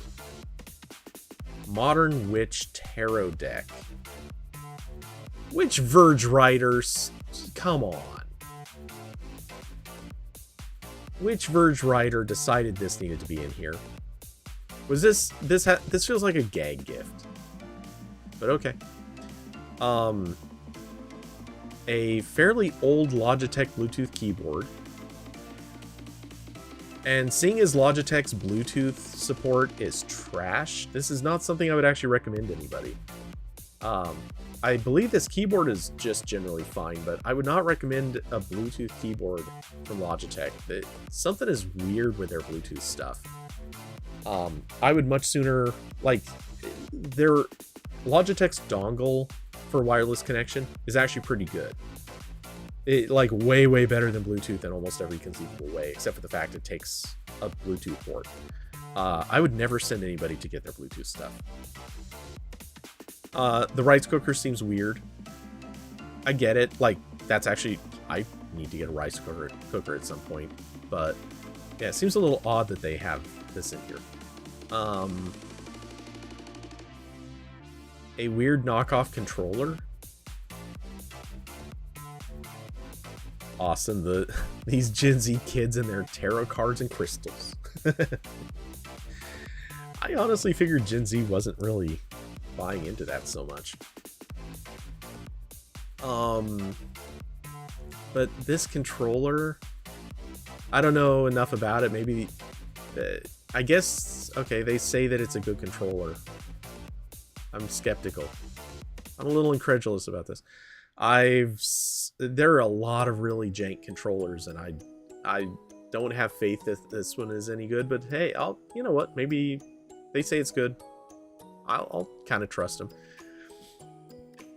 Headphones, solid gift. I don't know if these are good, but headphones are always a good gift. The Brita water bottle with filter. Not a bad gift, actually. I can see that. No objections. And their expensive stuff. Oh, is this the ceramic smart mug keeps your beverage heated to your preferred temperature? Okay, that's pretty cool. That's actually, yeah, if you're willing to spend $130 on a mug, yeah, this is actually a pretty cool gift. Solid choice. I don't actually have any notes. An electric screwdriver set. I'm This looks like something you buy in Sharper Image. This is definitely something you buy in Sharper Image that looks neat and doesn't, and like it has a cool looking base and all that stuff. This is garbage. No one's gonna use this. Like, just my hunch. I think this is a dead end product. Like, you'll use it a few times, realize it's not a very good shape for this. It's kind of a pain to use, and I bet it goes bye-bye real quick. Plus, I also don't see, and maybe it does have like a good storage place for bits, but I can't tell for sure what it is. Awesome. Who needs to keep an open cup of coffee warm for more than a few minutes? Okay, so I know maybe coffee isn't the thing, but I'm going to counter that point with maybe it's tea. Some people are very slow tea drinkers. I'm going to counter with the possibility of maybe you have to sit outside. Like, if you're sitting outside in the cold and you have a cup, maybe keeping it warm is actually kind of a worthwhile endeavor. So just saying, it might be situational, but this could be a good gift. Use it for fondue. Actually, that would be kind of cool if it can get that warm.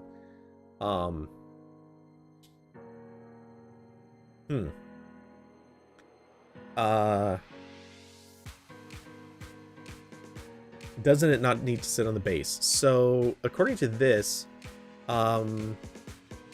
keep it preferred to your heated to your preferred temperature for up to 80 minutes or indefinitely when it's resting on the included charging coaster. So yeah, apparently it has a built-in battery. So yeah, you can walk around with this and it keeps it heated for almost an hour and a half. I feel like that's okay. That might be a bit of a long time, but let's say maybe you pour yourself 2 cups. That's okay. Let's see. I know people who also sip hot chocolate very slowly, so this might be kind of nice for them too. I'm just saying, like, I can see this. This does not seem like the worst idea for a gift. It's definitely not for everybody, but for the people who have to sit outside in the cold a lot, or they're very slow tea drinkers or something like that, I think this is actually a legit solid gift choice. Again, limited selection of people, but hey, that's how gifts work. A Sega Genesis Mini 2. Alright, you got a retro gamer friend or family member? Sure. I don't feel like this is a gift so much. Maybe a gift for the weird kid or something. But this is something you buy yourself. A headphone amp? Yeah, this is something you buy yourself. Nobody is buying this as a gift. I don't buy that for a second. Oh, they have a travel mug. Interesting. Yeah, this is a million times better gift. I mean, it's ugly. Seriously. There we go. Better. Ooh, and it has temperature right there. I'm assuming that's temperature and not time, right? Okay, I don't care about your donation stuff. Built-in battery, touch display, auto sleep, temperature range.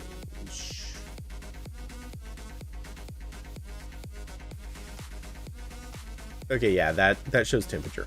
Yeah, $200, way too expensive. But look, if you're giving gifts to someone, I see this. I feel like there's got to be some other company that's already released something way cheaper that does the same thing. They're definitely 100% they are charging a lot of this money just to have an app. And for the name and the fact that this company, I'm guessing, how many things do they make? It looks like not much. Ember Red collection, there's a travel mug, a mug, metallic collection, mug, and a cup. So they don't make a lot of things. Basically 3 products. A couple of them with, well, one of them in red, one of them in metal. Otherwise, 3 products. I'll hand it to him.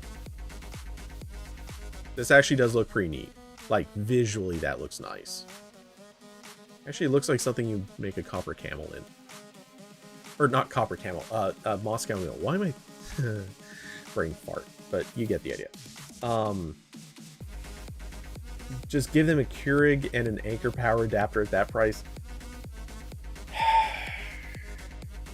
Ban Keurig. Seriously, just ban Keurig. Evil company. But I'll give him this. The travel mug, kind of actually a legit gift. If you don't mind spending $200 for it. I will bet though.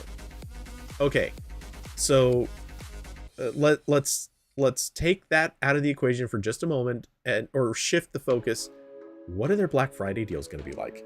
Oh, in fact, Ember travel mug Black Friday. Somebody I bet has posted this in the past. Looks like 20% off is their normal deal.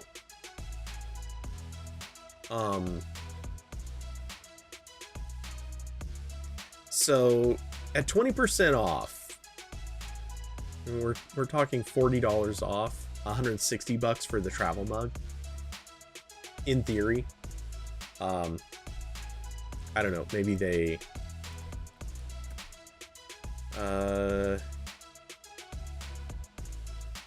okay. They don't show. Maybe they didn't have the travel mug yet, right? Is that? Oh, they did. Okay, the travel mug too.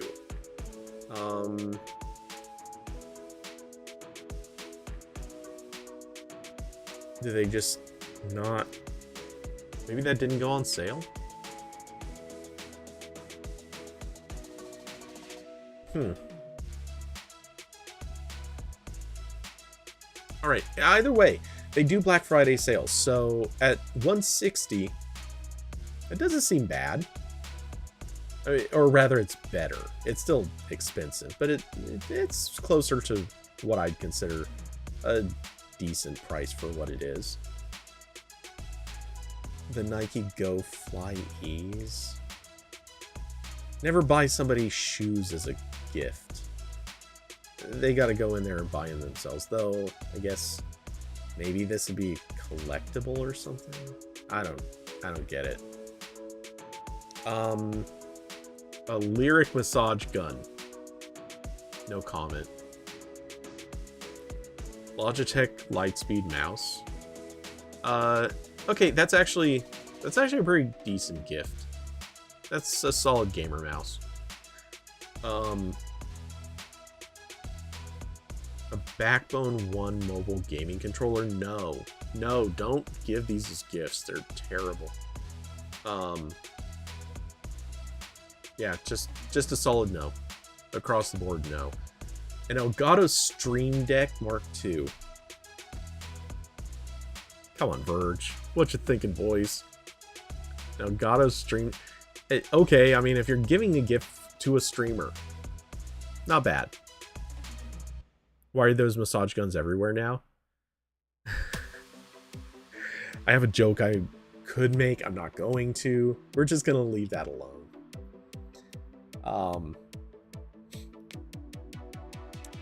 Yeah, anyway. The Elgato Stream Deck.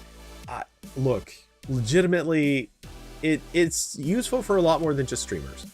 Even if I wasn't a streamer, I've wanted something like this for a long time because I like the idea of being able to automatically like activate certain things on the computer without turning on the screen or anything like that. I've wanted to do this kind of thing for a long time. But at $150, that is a high price for some handy buttons that you need to keep plugged in all the time. That being said, for streamers, this would be pretty badass. And it's worth, I'm sure it's worth the price. Like, hell, if I had one, I would use it. A Blue Yeti Nano. Honestly, I don't think this is one of their better mics, but okay. It's a decent option. I don't know how many people really need this right now because Zoom calls have definitely dropped way off. Hey Curvy, this is the Verge holiday gift list. I'll paste link in. I feel like this felt like it needed to be made fun of. Some of these things are just dumb and make no sense. I mean, I can kind of get behind giving somebody a microphone, but I'm not sure that... Well, no, this actually might be a good choice for some people. I'm middle of the road on this.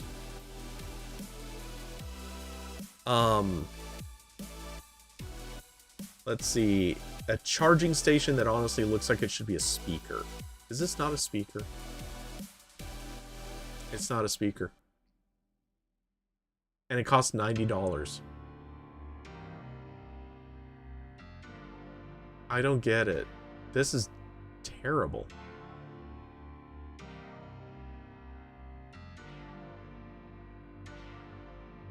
Oh, it also has 3 power plugs. 2 of them are USB-C ports and 2 are USB-A. Wait, what? It also has 3 power plugs too. So these are 3 other power plugs? I don't know. This is a bad product. Don't, no. Just don't. They have a $50 clock in here. Just a $50 clock. And it's ugly. Hard pass. What are they? Bad. AirPods, solid. You know what? I wouldn't necessarily recommend these to everybody, but yeah, solid choice. That's a good gift. iFixit Pro Tech Toolkit. Honestly, they overcharge for these, but not by a lot. They're good tools. Solid. I won't recommend against. A Kindle Paperwhite, yeah, solid choice. Not for everybody, but yeah. Oh god, no.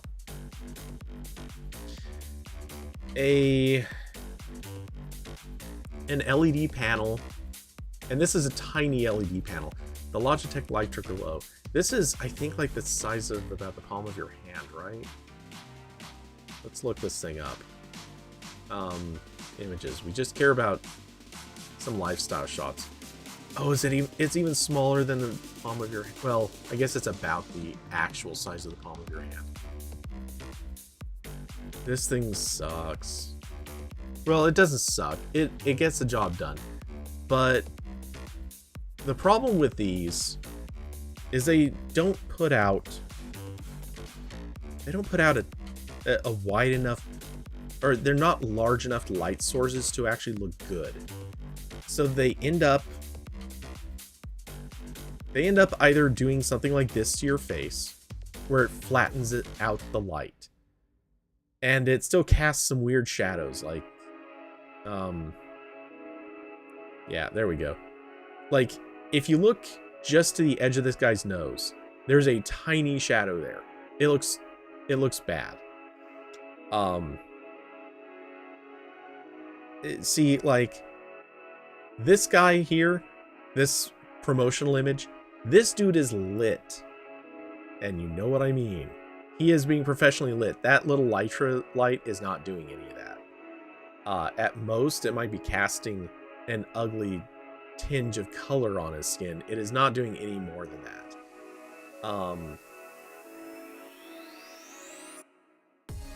That's just comparing two terrible lights. That's a thing. If you're willing to buy a bunch of these, sure, you can kind of fix it a little bit. But yeah, this isn't worth it. No one should be getting that. Even as a gift. A Joby Grip Type Pro 2. No, don't get these for people either. Joby Gorilla Pods, I get it. They had their time. Just don't get these. The problem with them is the legs eventually wear. I say eventually, they actually wear pretty fast, and they get loose, so they don't actually hold anything up anymore if you put weight on them.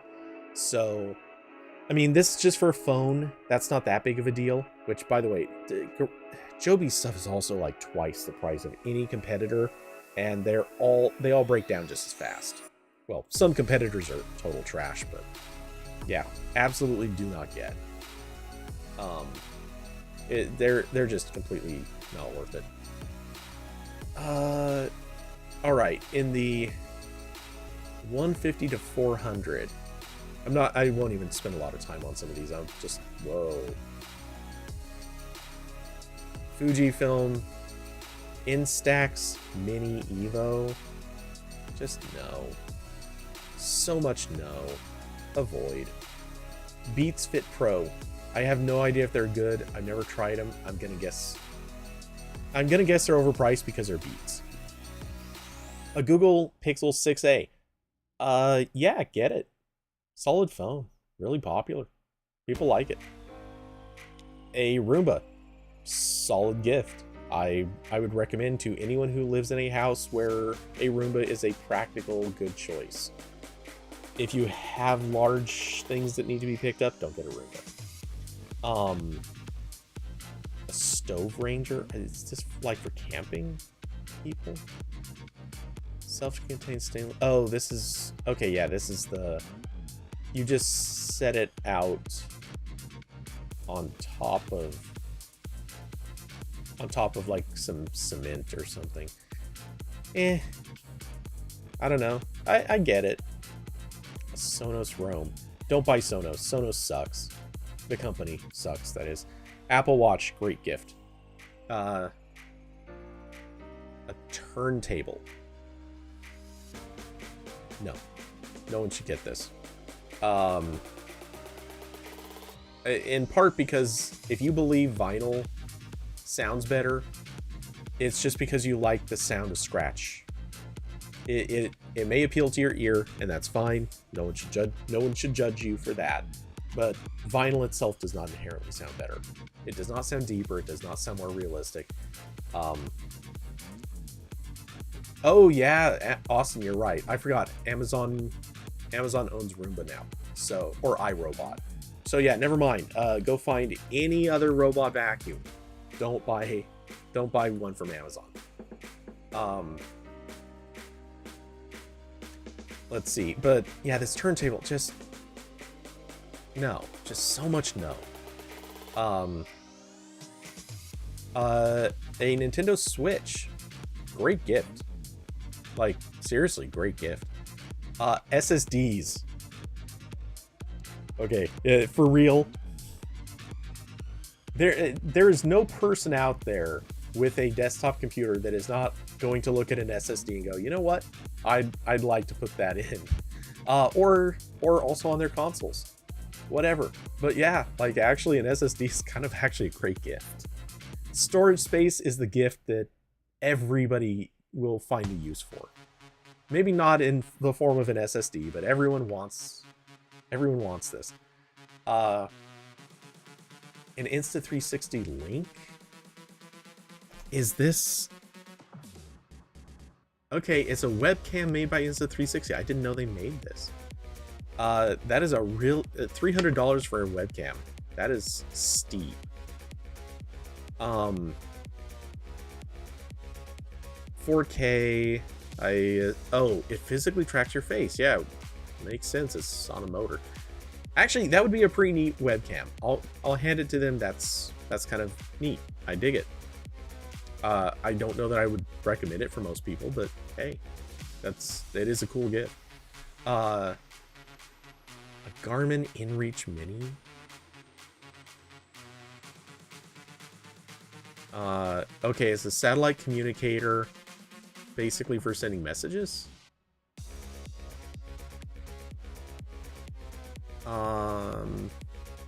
Yeah. Send messages, check weather, share location, and of course search and rescue services. Look, if you got a friend who's a hiker or family member, I totally get it. Otherwise, well, I get it. Yeah, not bad. More headphones, always a great gift. A dog camera.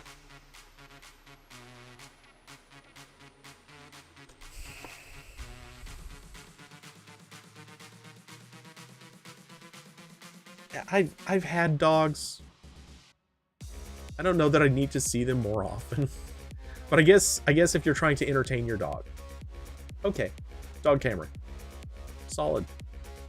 I suppose. I don't know. People with dogs, tell me. Do you think that's a great idea? Oh, that's right. We already checked the 400s. All right. That was a gift guide. Some of this, solid. Most of this, well, half of this ranks into the WTF categories. But if you like your friends, for real, get them a USB cable. I don't know that I would get them this USB cable. But hey, yeah, get them USB-C cables. And if you can, try to get them USB-C cables that are like 3.2 Gen 2 or whatever it is. Get them recent versions of USB-C cables, because there's nothing worse than plugging in a USB cable and finding, oh hey, it only transfers at like a quarter the rate I thought it would. But yeah, legitimately, great gift.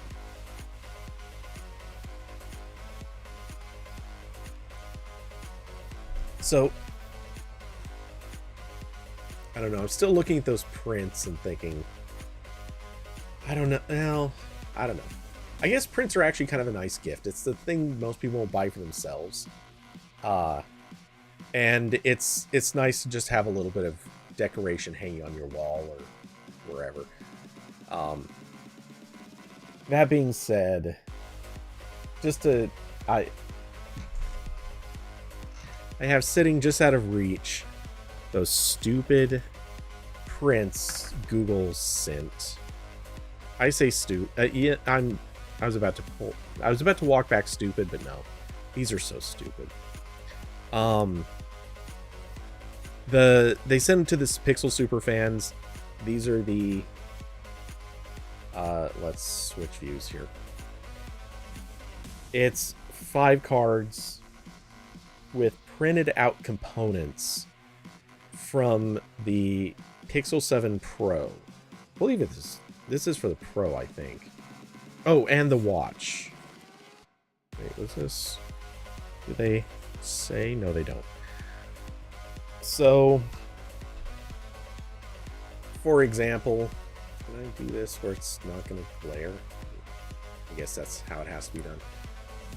So yeah, it's just the pieces of the watch broken out into distinct pieces. They did this for the phone. They did this for... What is this other thing? Is this the Nest doorbell? What? Oh! No, I think these are for the buds.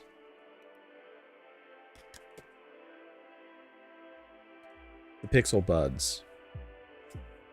So yeah, it looks like they did the Pro, the non-Pro, the Pixel buds, and the Pixel watch. But these are not prints. As far as I'm concerned, these are terrible because, like, I'm looking really closely at these, and if it wouldn't matter if I used some sort of really, like, I could zoom in on these really close. The thing is, they are not printed with high detail. And even if they were, who would care? Like, they're too small to see. They don't look good. I'm genuinely kind of mad at them for sending these. Because I think instead of spending the postage on sending this really mediocre gift, and the time and trouble to print and send and all that stuff. Instead of wasting it on that, one, you could just give a discount to every member. Like, just give free store credit to every member. There you go. That's a better use of the money. Yeah, send PNG files instead and save the shipping and paper. Granted, those would get shared around instantly. Like, people would sell those in a heart, or not sell, but people would give that away in a heartbeat. It wouldn't be special anymore. I get what they're going for with this, but you know what? Okay. What would have been if they really wanted to do something cool? First, they could have just given people an option. So, for example, at the end of the year, or whenever they decide to do this, give people an option. Would you like a print? And when I say a print, we're not talking little postcards. Those things are dumb. We're talking, a print. Like, big enough you can fit your head on it. Kind of a print. At least. Do that. Like, life-sized, at least. Maybe larger. All the components of the phone, or the watch, or whatever. And let people pick which one they want. I don't know, something like that. And then send them that. And if they don't want a print, maybe give them a store credit. Or, I don't know. What else could... obviously, you could send them just generic swag. How about hats? Or a water bottle. Things that people would use and are not going to go directly into recycling. Or trash, or wherever you would toss this. I don't know, what else could you do with this? You could do so many things. It bugs me so much that they made this. It is just wasted paper product. In an envelope that got sent to people. So we're now, carrier, like, they carried these somewhere. That someone spent gas moving this from one place to another. In my particular case, because the delivery person didn't come all the way to the doorstep, they also put it inside of a big plastic bag to protect it from the rain, because it was pouring rain that day.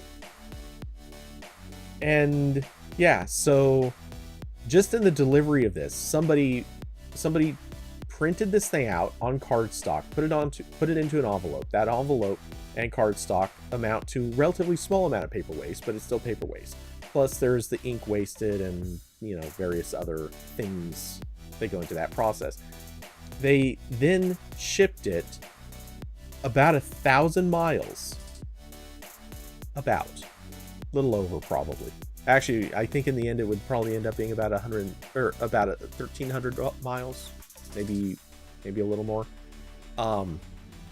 But we can even round down, just say 1,000 miles. And I'm sure for many people that shipping was way, way more. So they did this for several hundred people, or maybe 1,000. I don't know. I know Pixel Superfans is into the thousands. But I don't know how many they sent out. Like, if it went to people who didn't participate or stuff like that. So it traveled all that distance. All of these things traveled all that distance to me, at which point they threw it inside of a big plastic bag and hung it at my driveway. And now I am wasting more breath complaining about it. They've wasted a lot. I'm just saying. This is bad. They'll open a Superfan store for swag like OnePlus. Honestly, they should. It's a weird thing to say, but like they should. That would be okay. Honestly, I don't think Superfan swag really carries much weight anyway. I mean, how many people are walking around wearing Pixel Superfan stuff? And okay, I know some people are for sure, but how many people are doing it and someone sees the logo and goes, "Oh, that's super cool. How do I join?" Or how can I be a part of it? swag almost always doesn't do any good anyway in motivating people to join or buy or whatever. But it could, ideally, if you know that it's not going to do any good, put on something different. Like, put a different logo on there, put a phrase on there, put something that's fun, amusing, interesting. Put something on that only other super fans would kind of get. I don't know what that would be, but do something different. I love what they want to do with super fans. I think that their implementation has just been terrible from beginning to end. So yeah. Austin, oh god, what am I gonna see here? Okay.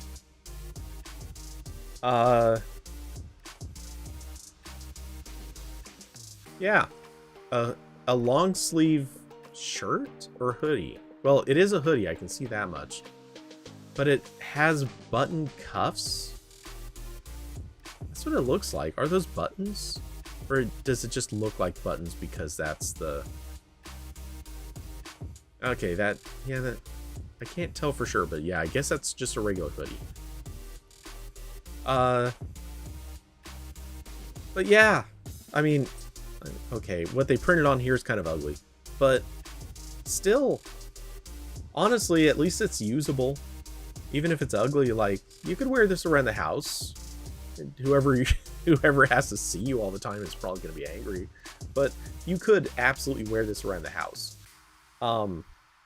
Yeah, I don't like that that's what they printed on there. I think they could have printed something better.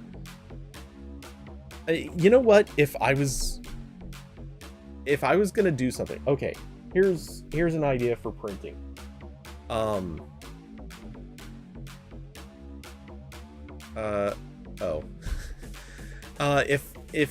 If I was gonna print something, black hoodie. You could go different colors, but I would probably go black for this, just because I think it looks cooler. Okay, so forgive my ancient beat up hoodie that looks like trash as I try to fit it around over headphones but okay, so black hoodie, but just around this rim up here, just have in like fairly faint letters, just have that read Pixel Superfans. No other printing on the hoodie anywhere, just that. Or maybe, you know, do it in the more typical, like, throw it right here, right on the chest, like small logo, not over the top. That's how you do a hoodie.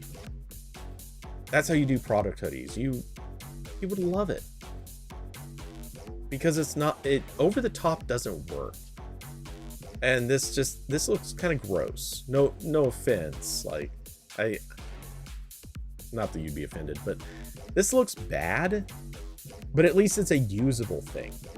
So inherently it's just better than any of the garbage that most of these fan groups send out. Remove the word superfans from the swag. In general, yeah, I agree.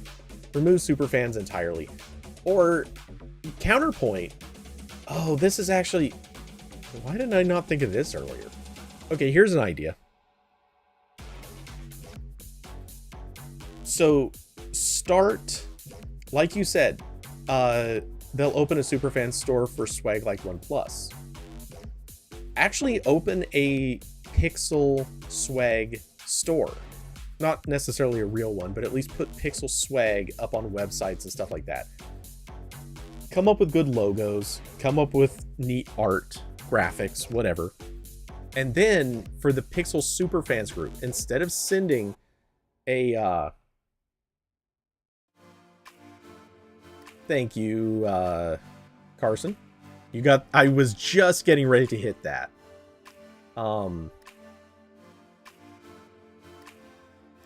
Let's see, and reporting, unwanted, losers, go away.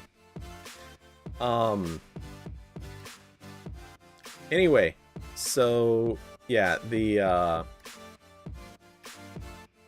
do that again for both messages. Get out of here, buddy. Loser. Anyway. So,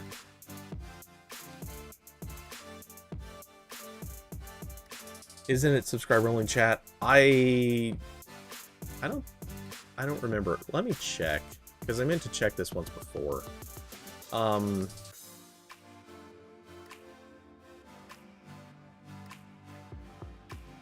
Comments and ratings, allow all comments, but that's for comments. Where's the chat?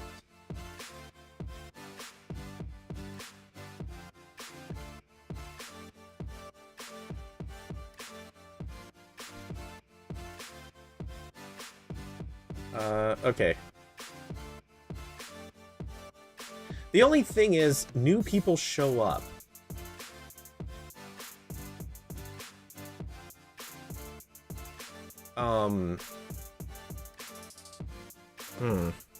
Yeah, I'm reluctant to change it to subscriber only chat because new people do show up, like Scuttlefield dropped in earlier.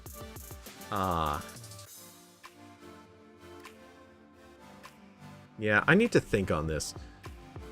And what I'd kind of like to do is, if I ever get around to building that or finishing that bot and getting it set up for YouTube, one of the things I would do is honestly just set it up with some auto mod stuff to look for recognized, very obvious things like that, because it's really not that hard to build in phrases that are detectable. Yeah, it does make more people subscribe. That's a thing. I'm just reluctant to like force feed that. But if this problem does keep getting worse, then yeah, I'll switch over to subscriber only. Okay, anyway, so the Pixel Swag store. Instead of sending like dedicated superfans swag, the name is fine for the group, but it's terrible on swag. Just send those people the actual swag from the store. Simple as that. They'll be the first people to wear it. That's their perk. They get to be kind of special by getting it, and they get it for free. Send it to them for free. That's way better use of this time and effort. Plus, they make something that people will like. Alternatively, like, you could even do prototypes. Like if you're trying to if you wanted to make, I don't know, a new set of hoodies. Do a set of Pixel hoodies and just send out prototypes to like 100, 200 Pixel super fans, and just do a rotation. Try different people at different times and ask them, do you like these? Do you think this is a good print, a good this, a good that? Not only is this exclusive and crazy cool among the people who would really be excited by this, it would also obviously have some people selling some random swag on eBay or wherever. But like, people would just be excited for that. Wait, do they actually have a merchandise store? Oh yeah, I forgot about this. They do. Okay. So bouncing back.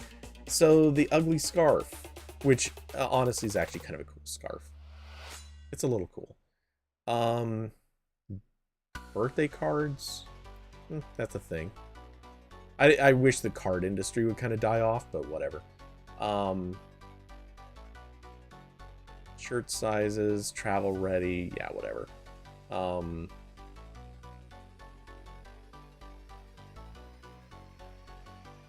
Noteworthy notebooks. Ugh. I'm sure those are overpriced to no end. Okay, regular drinking canister. Drinkware, the YouTube collection. Yes, because I need to put the YouTube logo on my shirt all the time. Stuff for kids and a bike collection? Whatever. Okay. Out of curiosity, what did they put in their kids' stuff? Okay. Little onesie for the kid. Honestly, this... legitimately, this bear hat... totally serious. That's kind of badass. I like this. Most of the other stuff looks very generic and uninspired. This, kind of cool. Most of it's just t-shirts. Yeah, okay. Nothing that special. Shop by brand? What do they have under the... Just out of curiosity, what do they have? A keyboard sticker? Eh, whatever.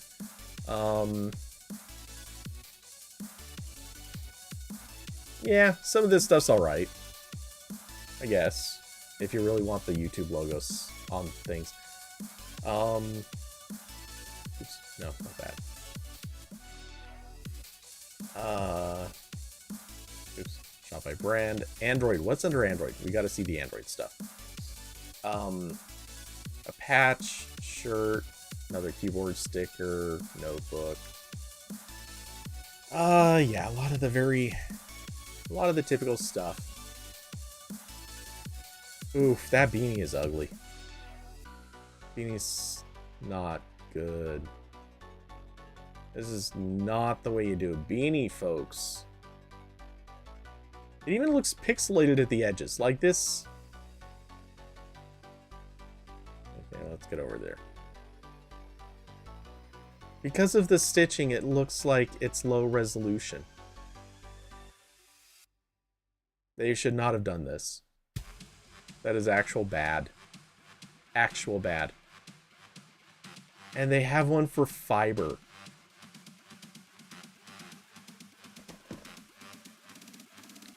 Nobody wants the fiber brand, guys. Why? David should get me this to replace the current beanie. I like this beanie. I mean, well, the purpose of this beanie is that it has plenty of airflow. Like, as it gets colder, or if I have to do any really cold days again on the stream, it'll be back to this big guy.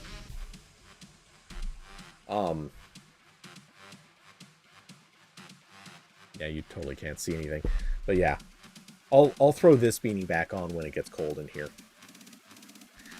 It's even reversible. I might throw on the speckled version. But no, this is the warm. This is the warm one. It actually gets pretty hot when I wear it.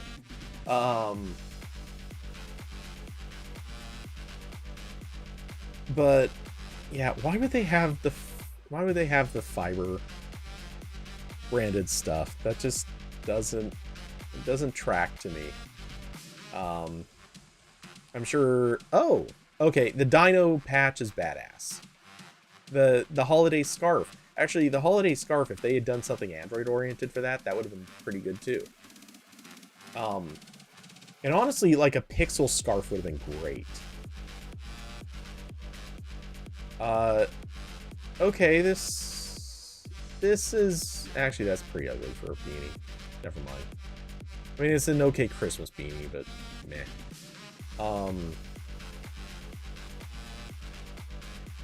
Tumblr looks okay. Some decent sweatshirts. Some jackets. Okay. Their Google swag is actually like a mix of really ugly, terrible things and a few really actually like good things. I don't know what the quality is. I don't hold high hopes for quality on stuff, but some of this stuff solid.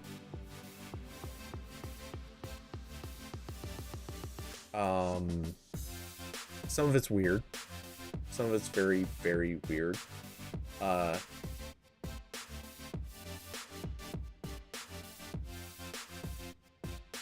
Create design code build for everyone.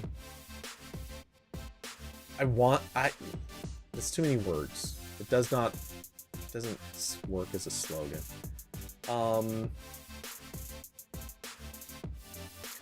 You know what they need? I know exactly what they need. A $20 microfiber cloth. A special cleaning cloth for cleaning your Pixel screen. That is absolutely what they need. Tiny little embroidered logo in the corner. Yep, that's... I mean, clearly they have stuff that sort of looks like that. It's just the natural choice. A Google recycled fleece blanket for $42. Interesting. If it weren't for the price, I would say this is awesome, but $42 for that blanket seems high. Oh, here's an idea. Okay. How about they should actually have, for people who want it, like when you play the Chrome Dino game, at the end of it, you should be able to hit a button and purchase like the shirt with your actual high score on it. That'd be kind of neat.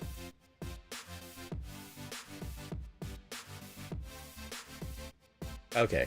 I don't know. Enough. I think enough of this. Like, I've exhausted this as a amusing.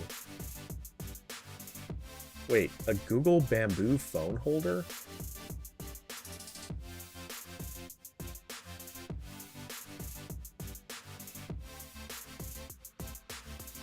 I mean, for $5 for a block of bamboo wood, this is actually not bad. Price-wise, it's not nearly as offensive as I thought it would be. Yeah, the Dead Zebra stuff is so much cooler. It always is. Granted, a lot of their swag, like, okay, so the Chrome Dino set, yes, is awesome. Their figures are generally awesome. A lot of their swag isn't. Their prints are okay. The scarf is okay. Not the prettiest scarf, but it works. Oh yeah, this is what I would try to avoid, actually. Like, I get it, some people want this, but it's not the best color choice. It isn't. Like, I get it. I know why they're going for it, but yeah, I wouldn't.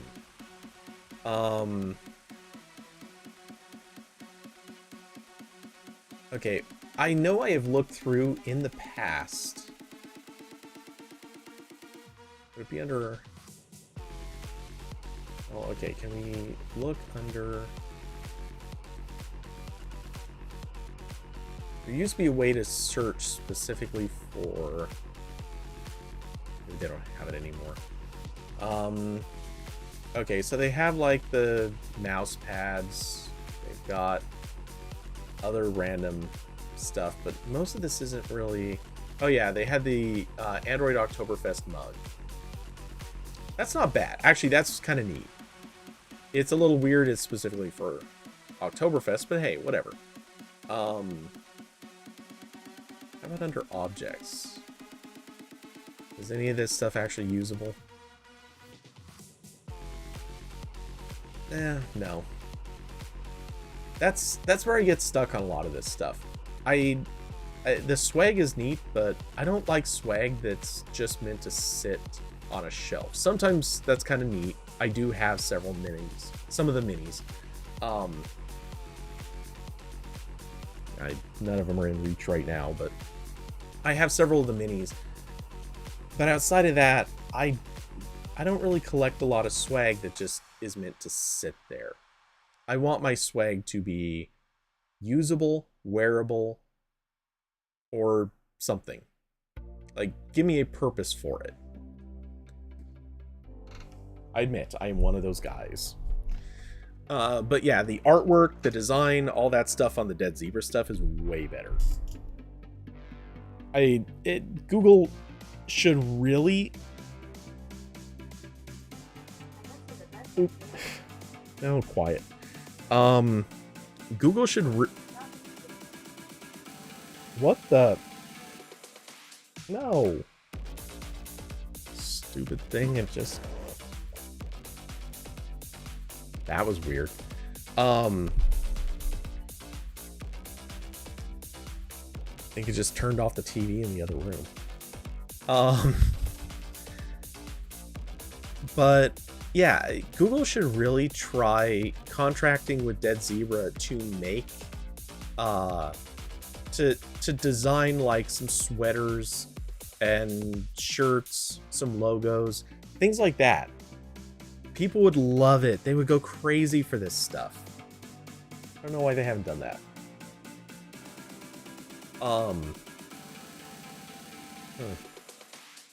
Yeah, I don't know. But anyway, yeah. If anything, you know what? If they had sent these bamboo phone holders out to people, out to the Pixel super fans, honestly, people would be happier. Just my 2 cents. I think that would have gone over a lot better than any of the stuff that they sent out previously. The socks were garbage. These cards were just terrible, honestly.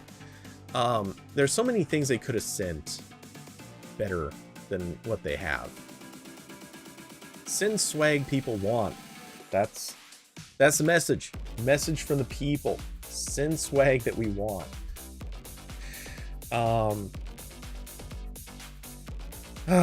Yeah. Okay. Anyway, I've probably wasted enough of your guys' time. I should go do things, productive things, or barring that, I don't know. I will figure out something that is either productive or not productive, but it will be a thing that is away. So for this weekend, should be game streaming. Probably both days. I expect both days. I think both days. Let's see. I don't believe I have any other stuff really scheduled or planned. I do need to try to actually get back out into the real world for a little bit and do some photography. But yeah, that will come. Let's see. Trying to think if there's anything else, and I'm just blanking on other stuff. So with that, thank you all for coming by, hanging out, being in the conversation with me, chatting, keeping me rambling. And I hope to see you all again this weekend.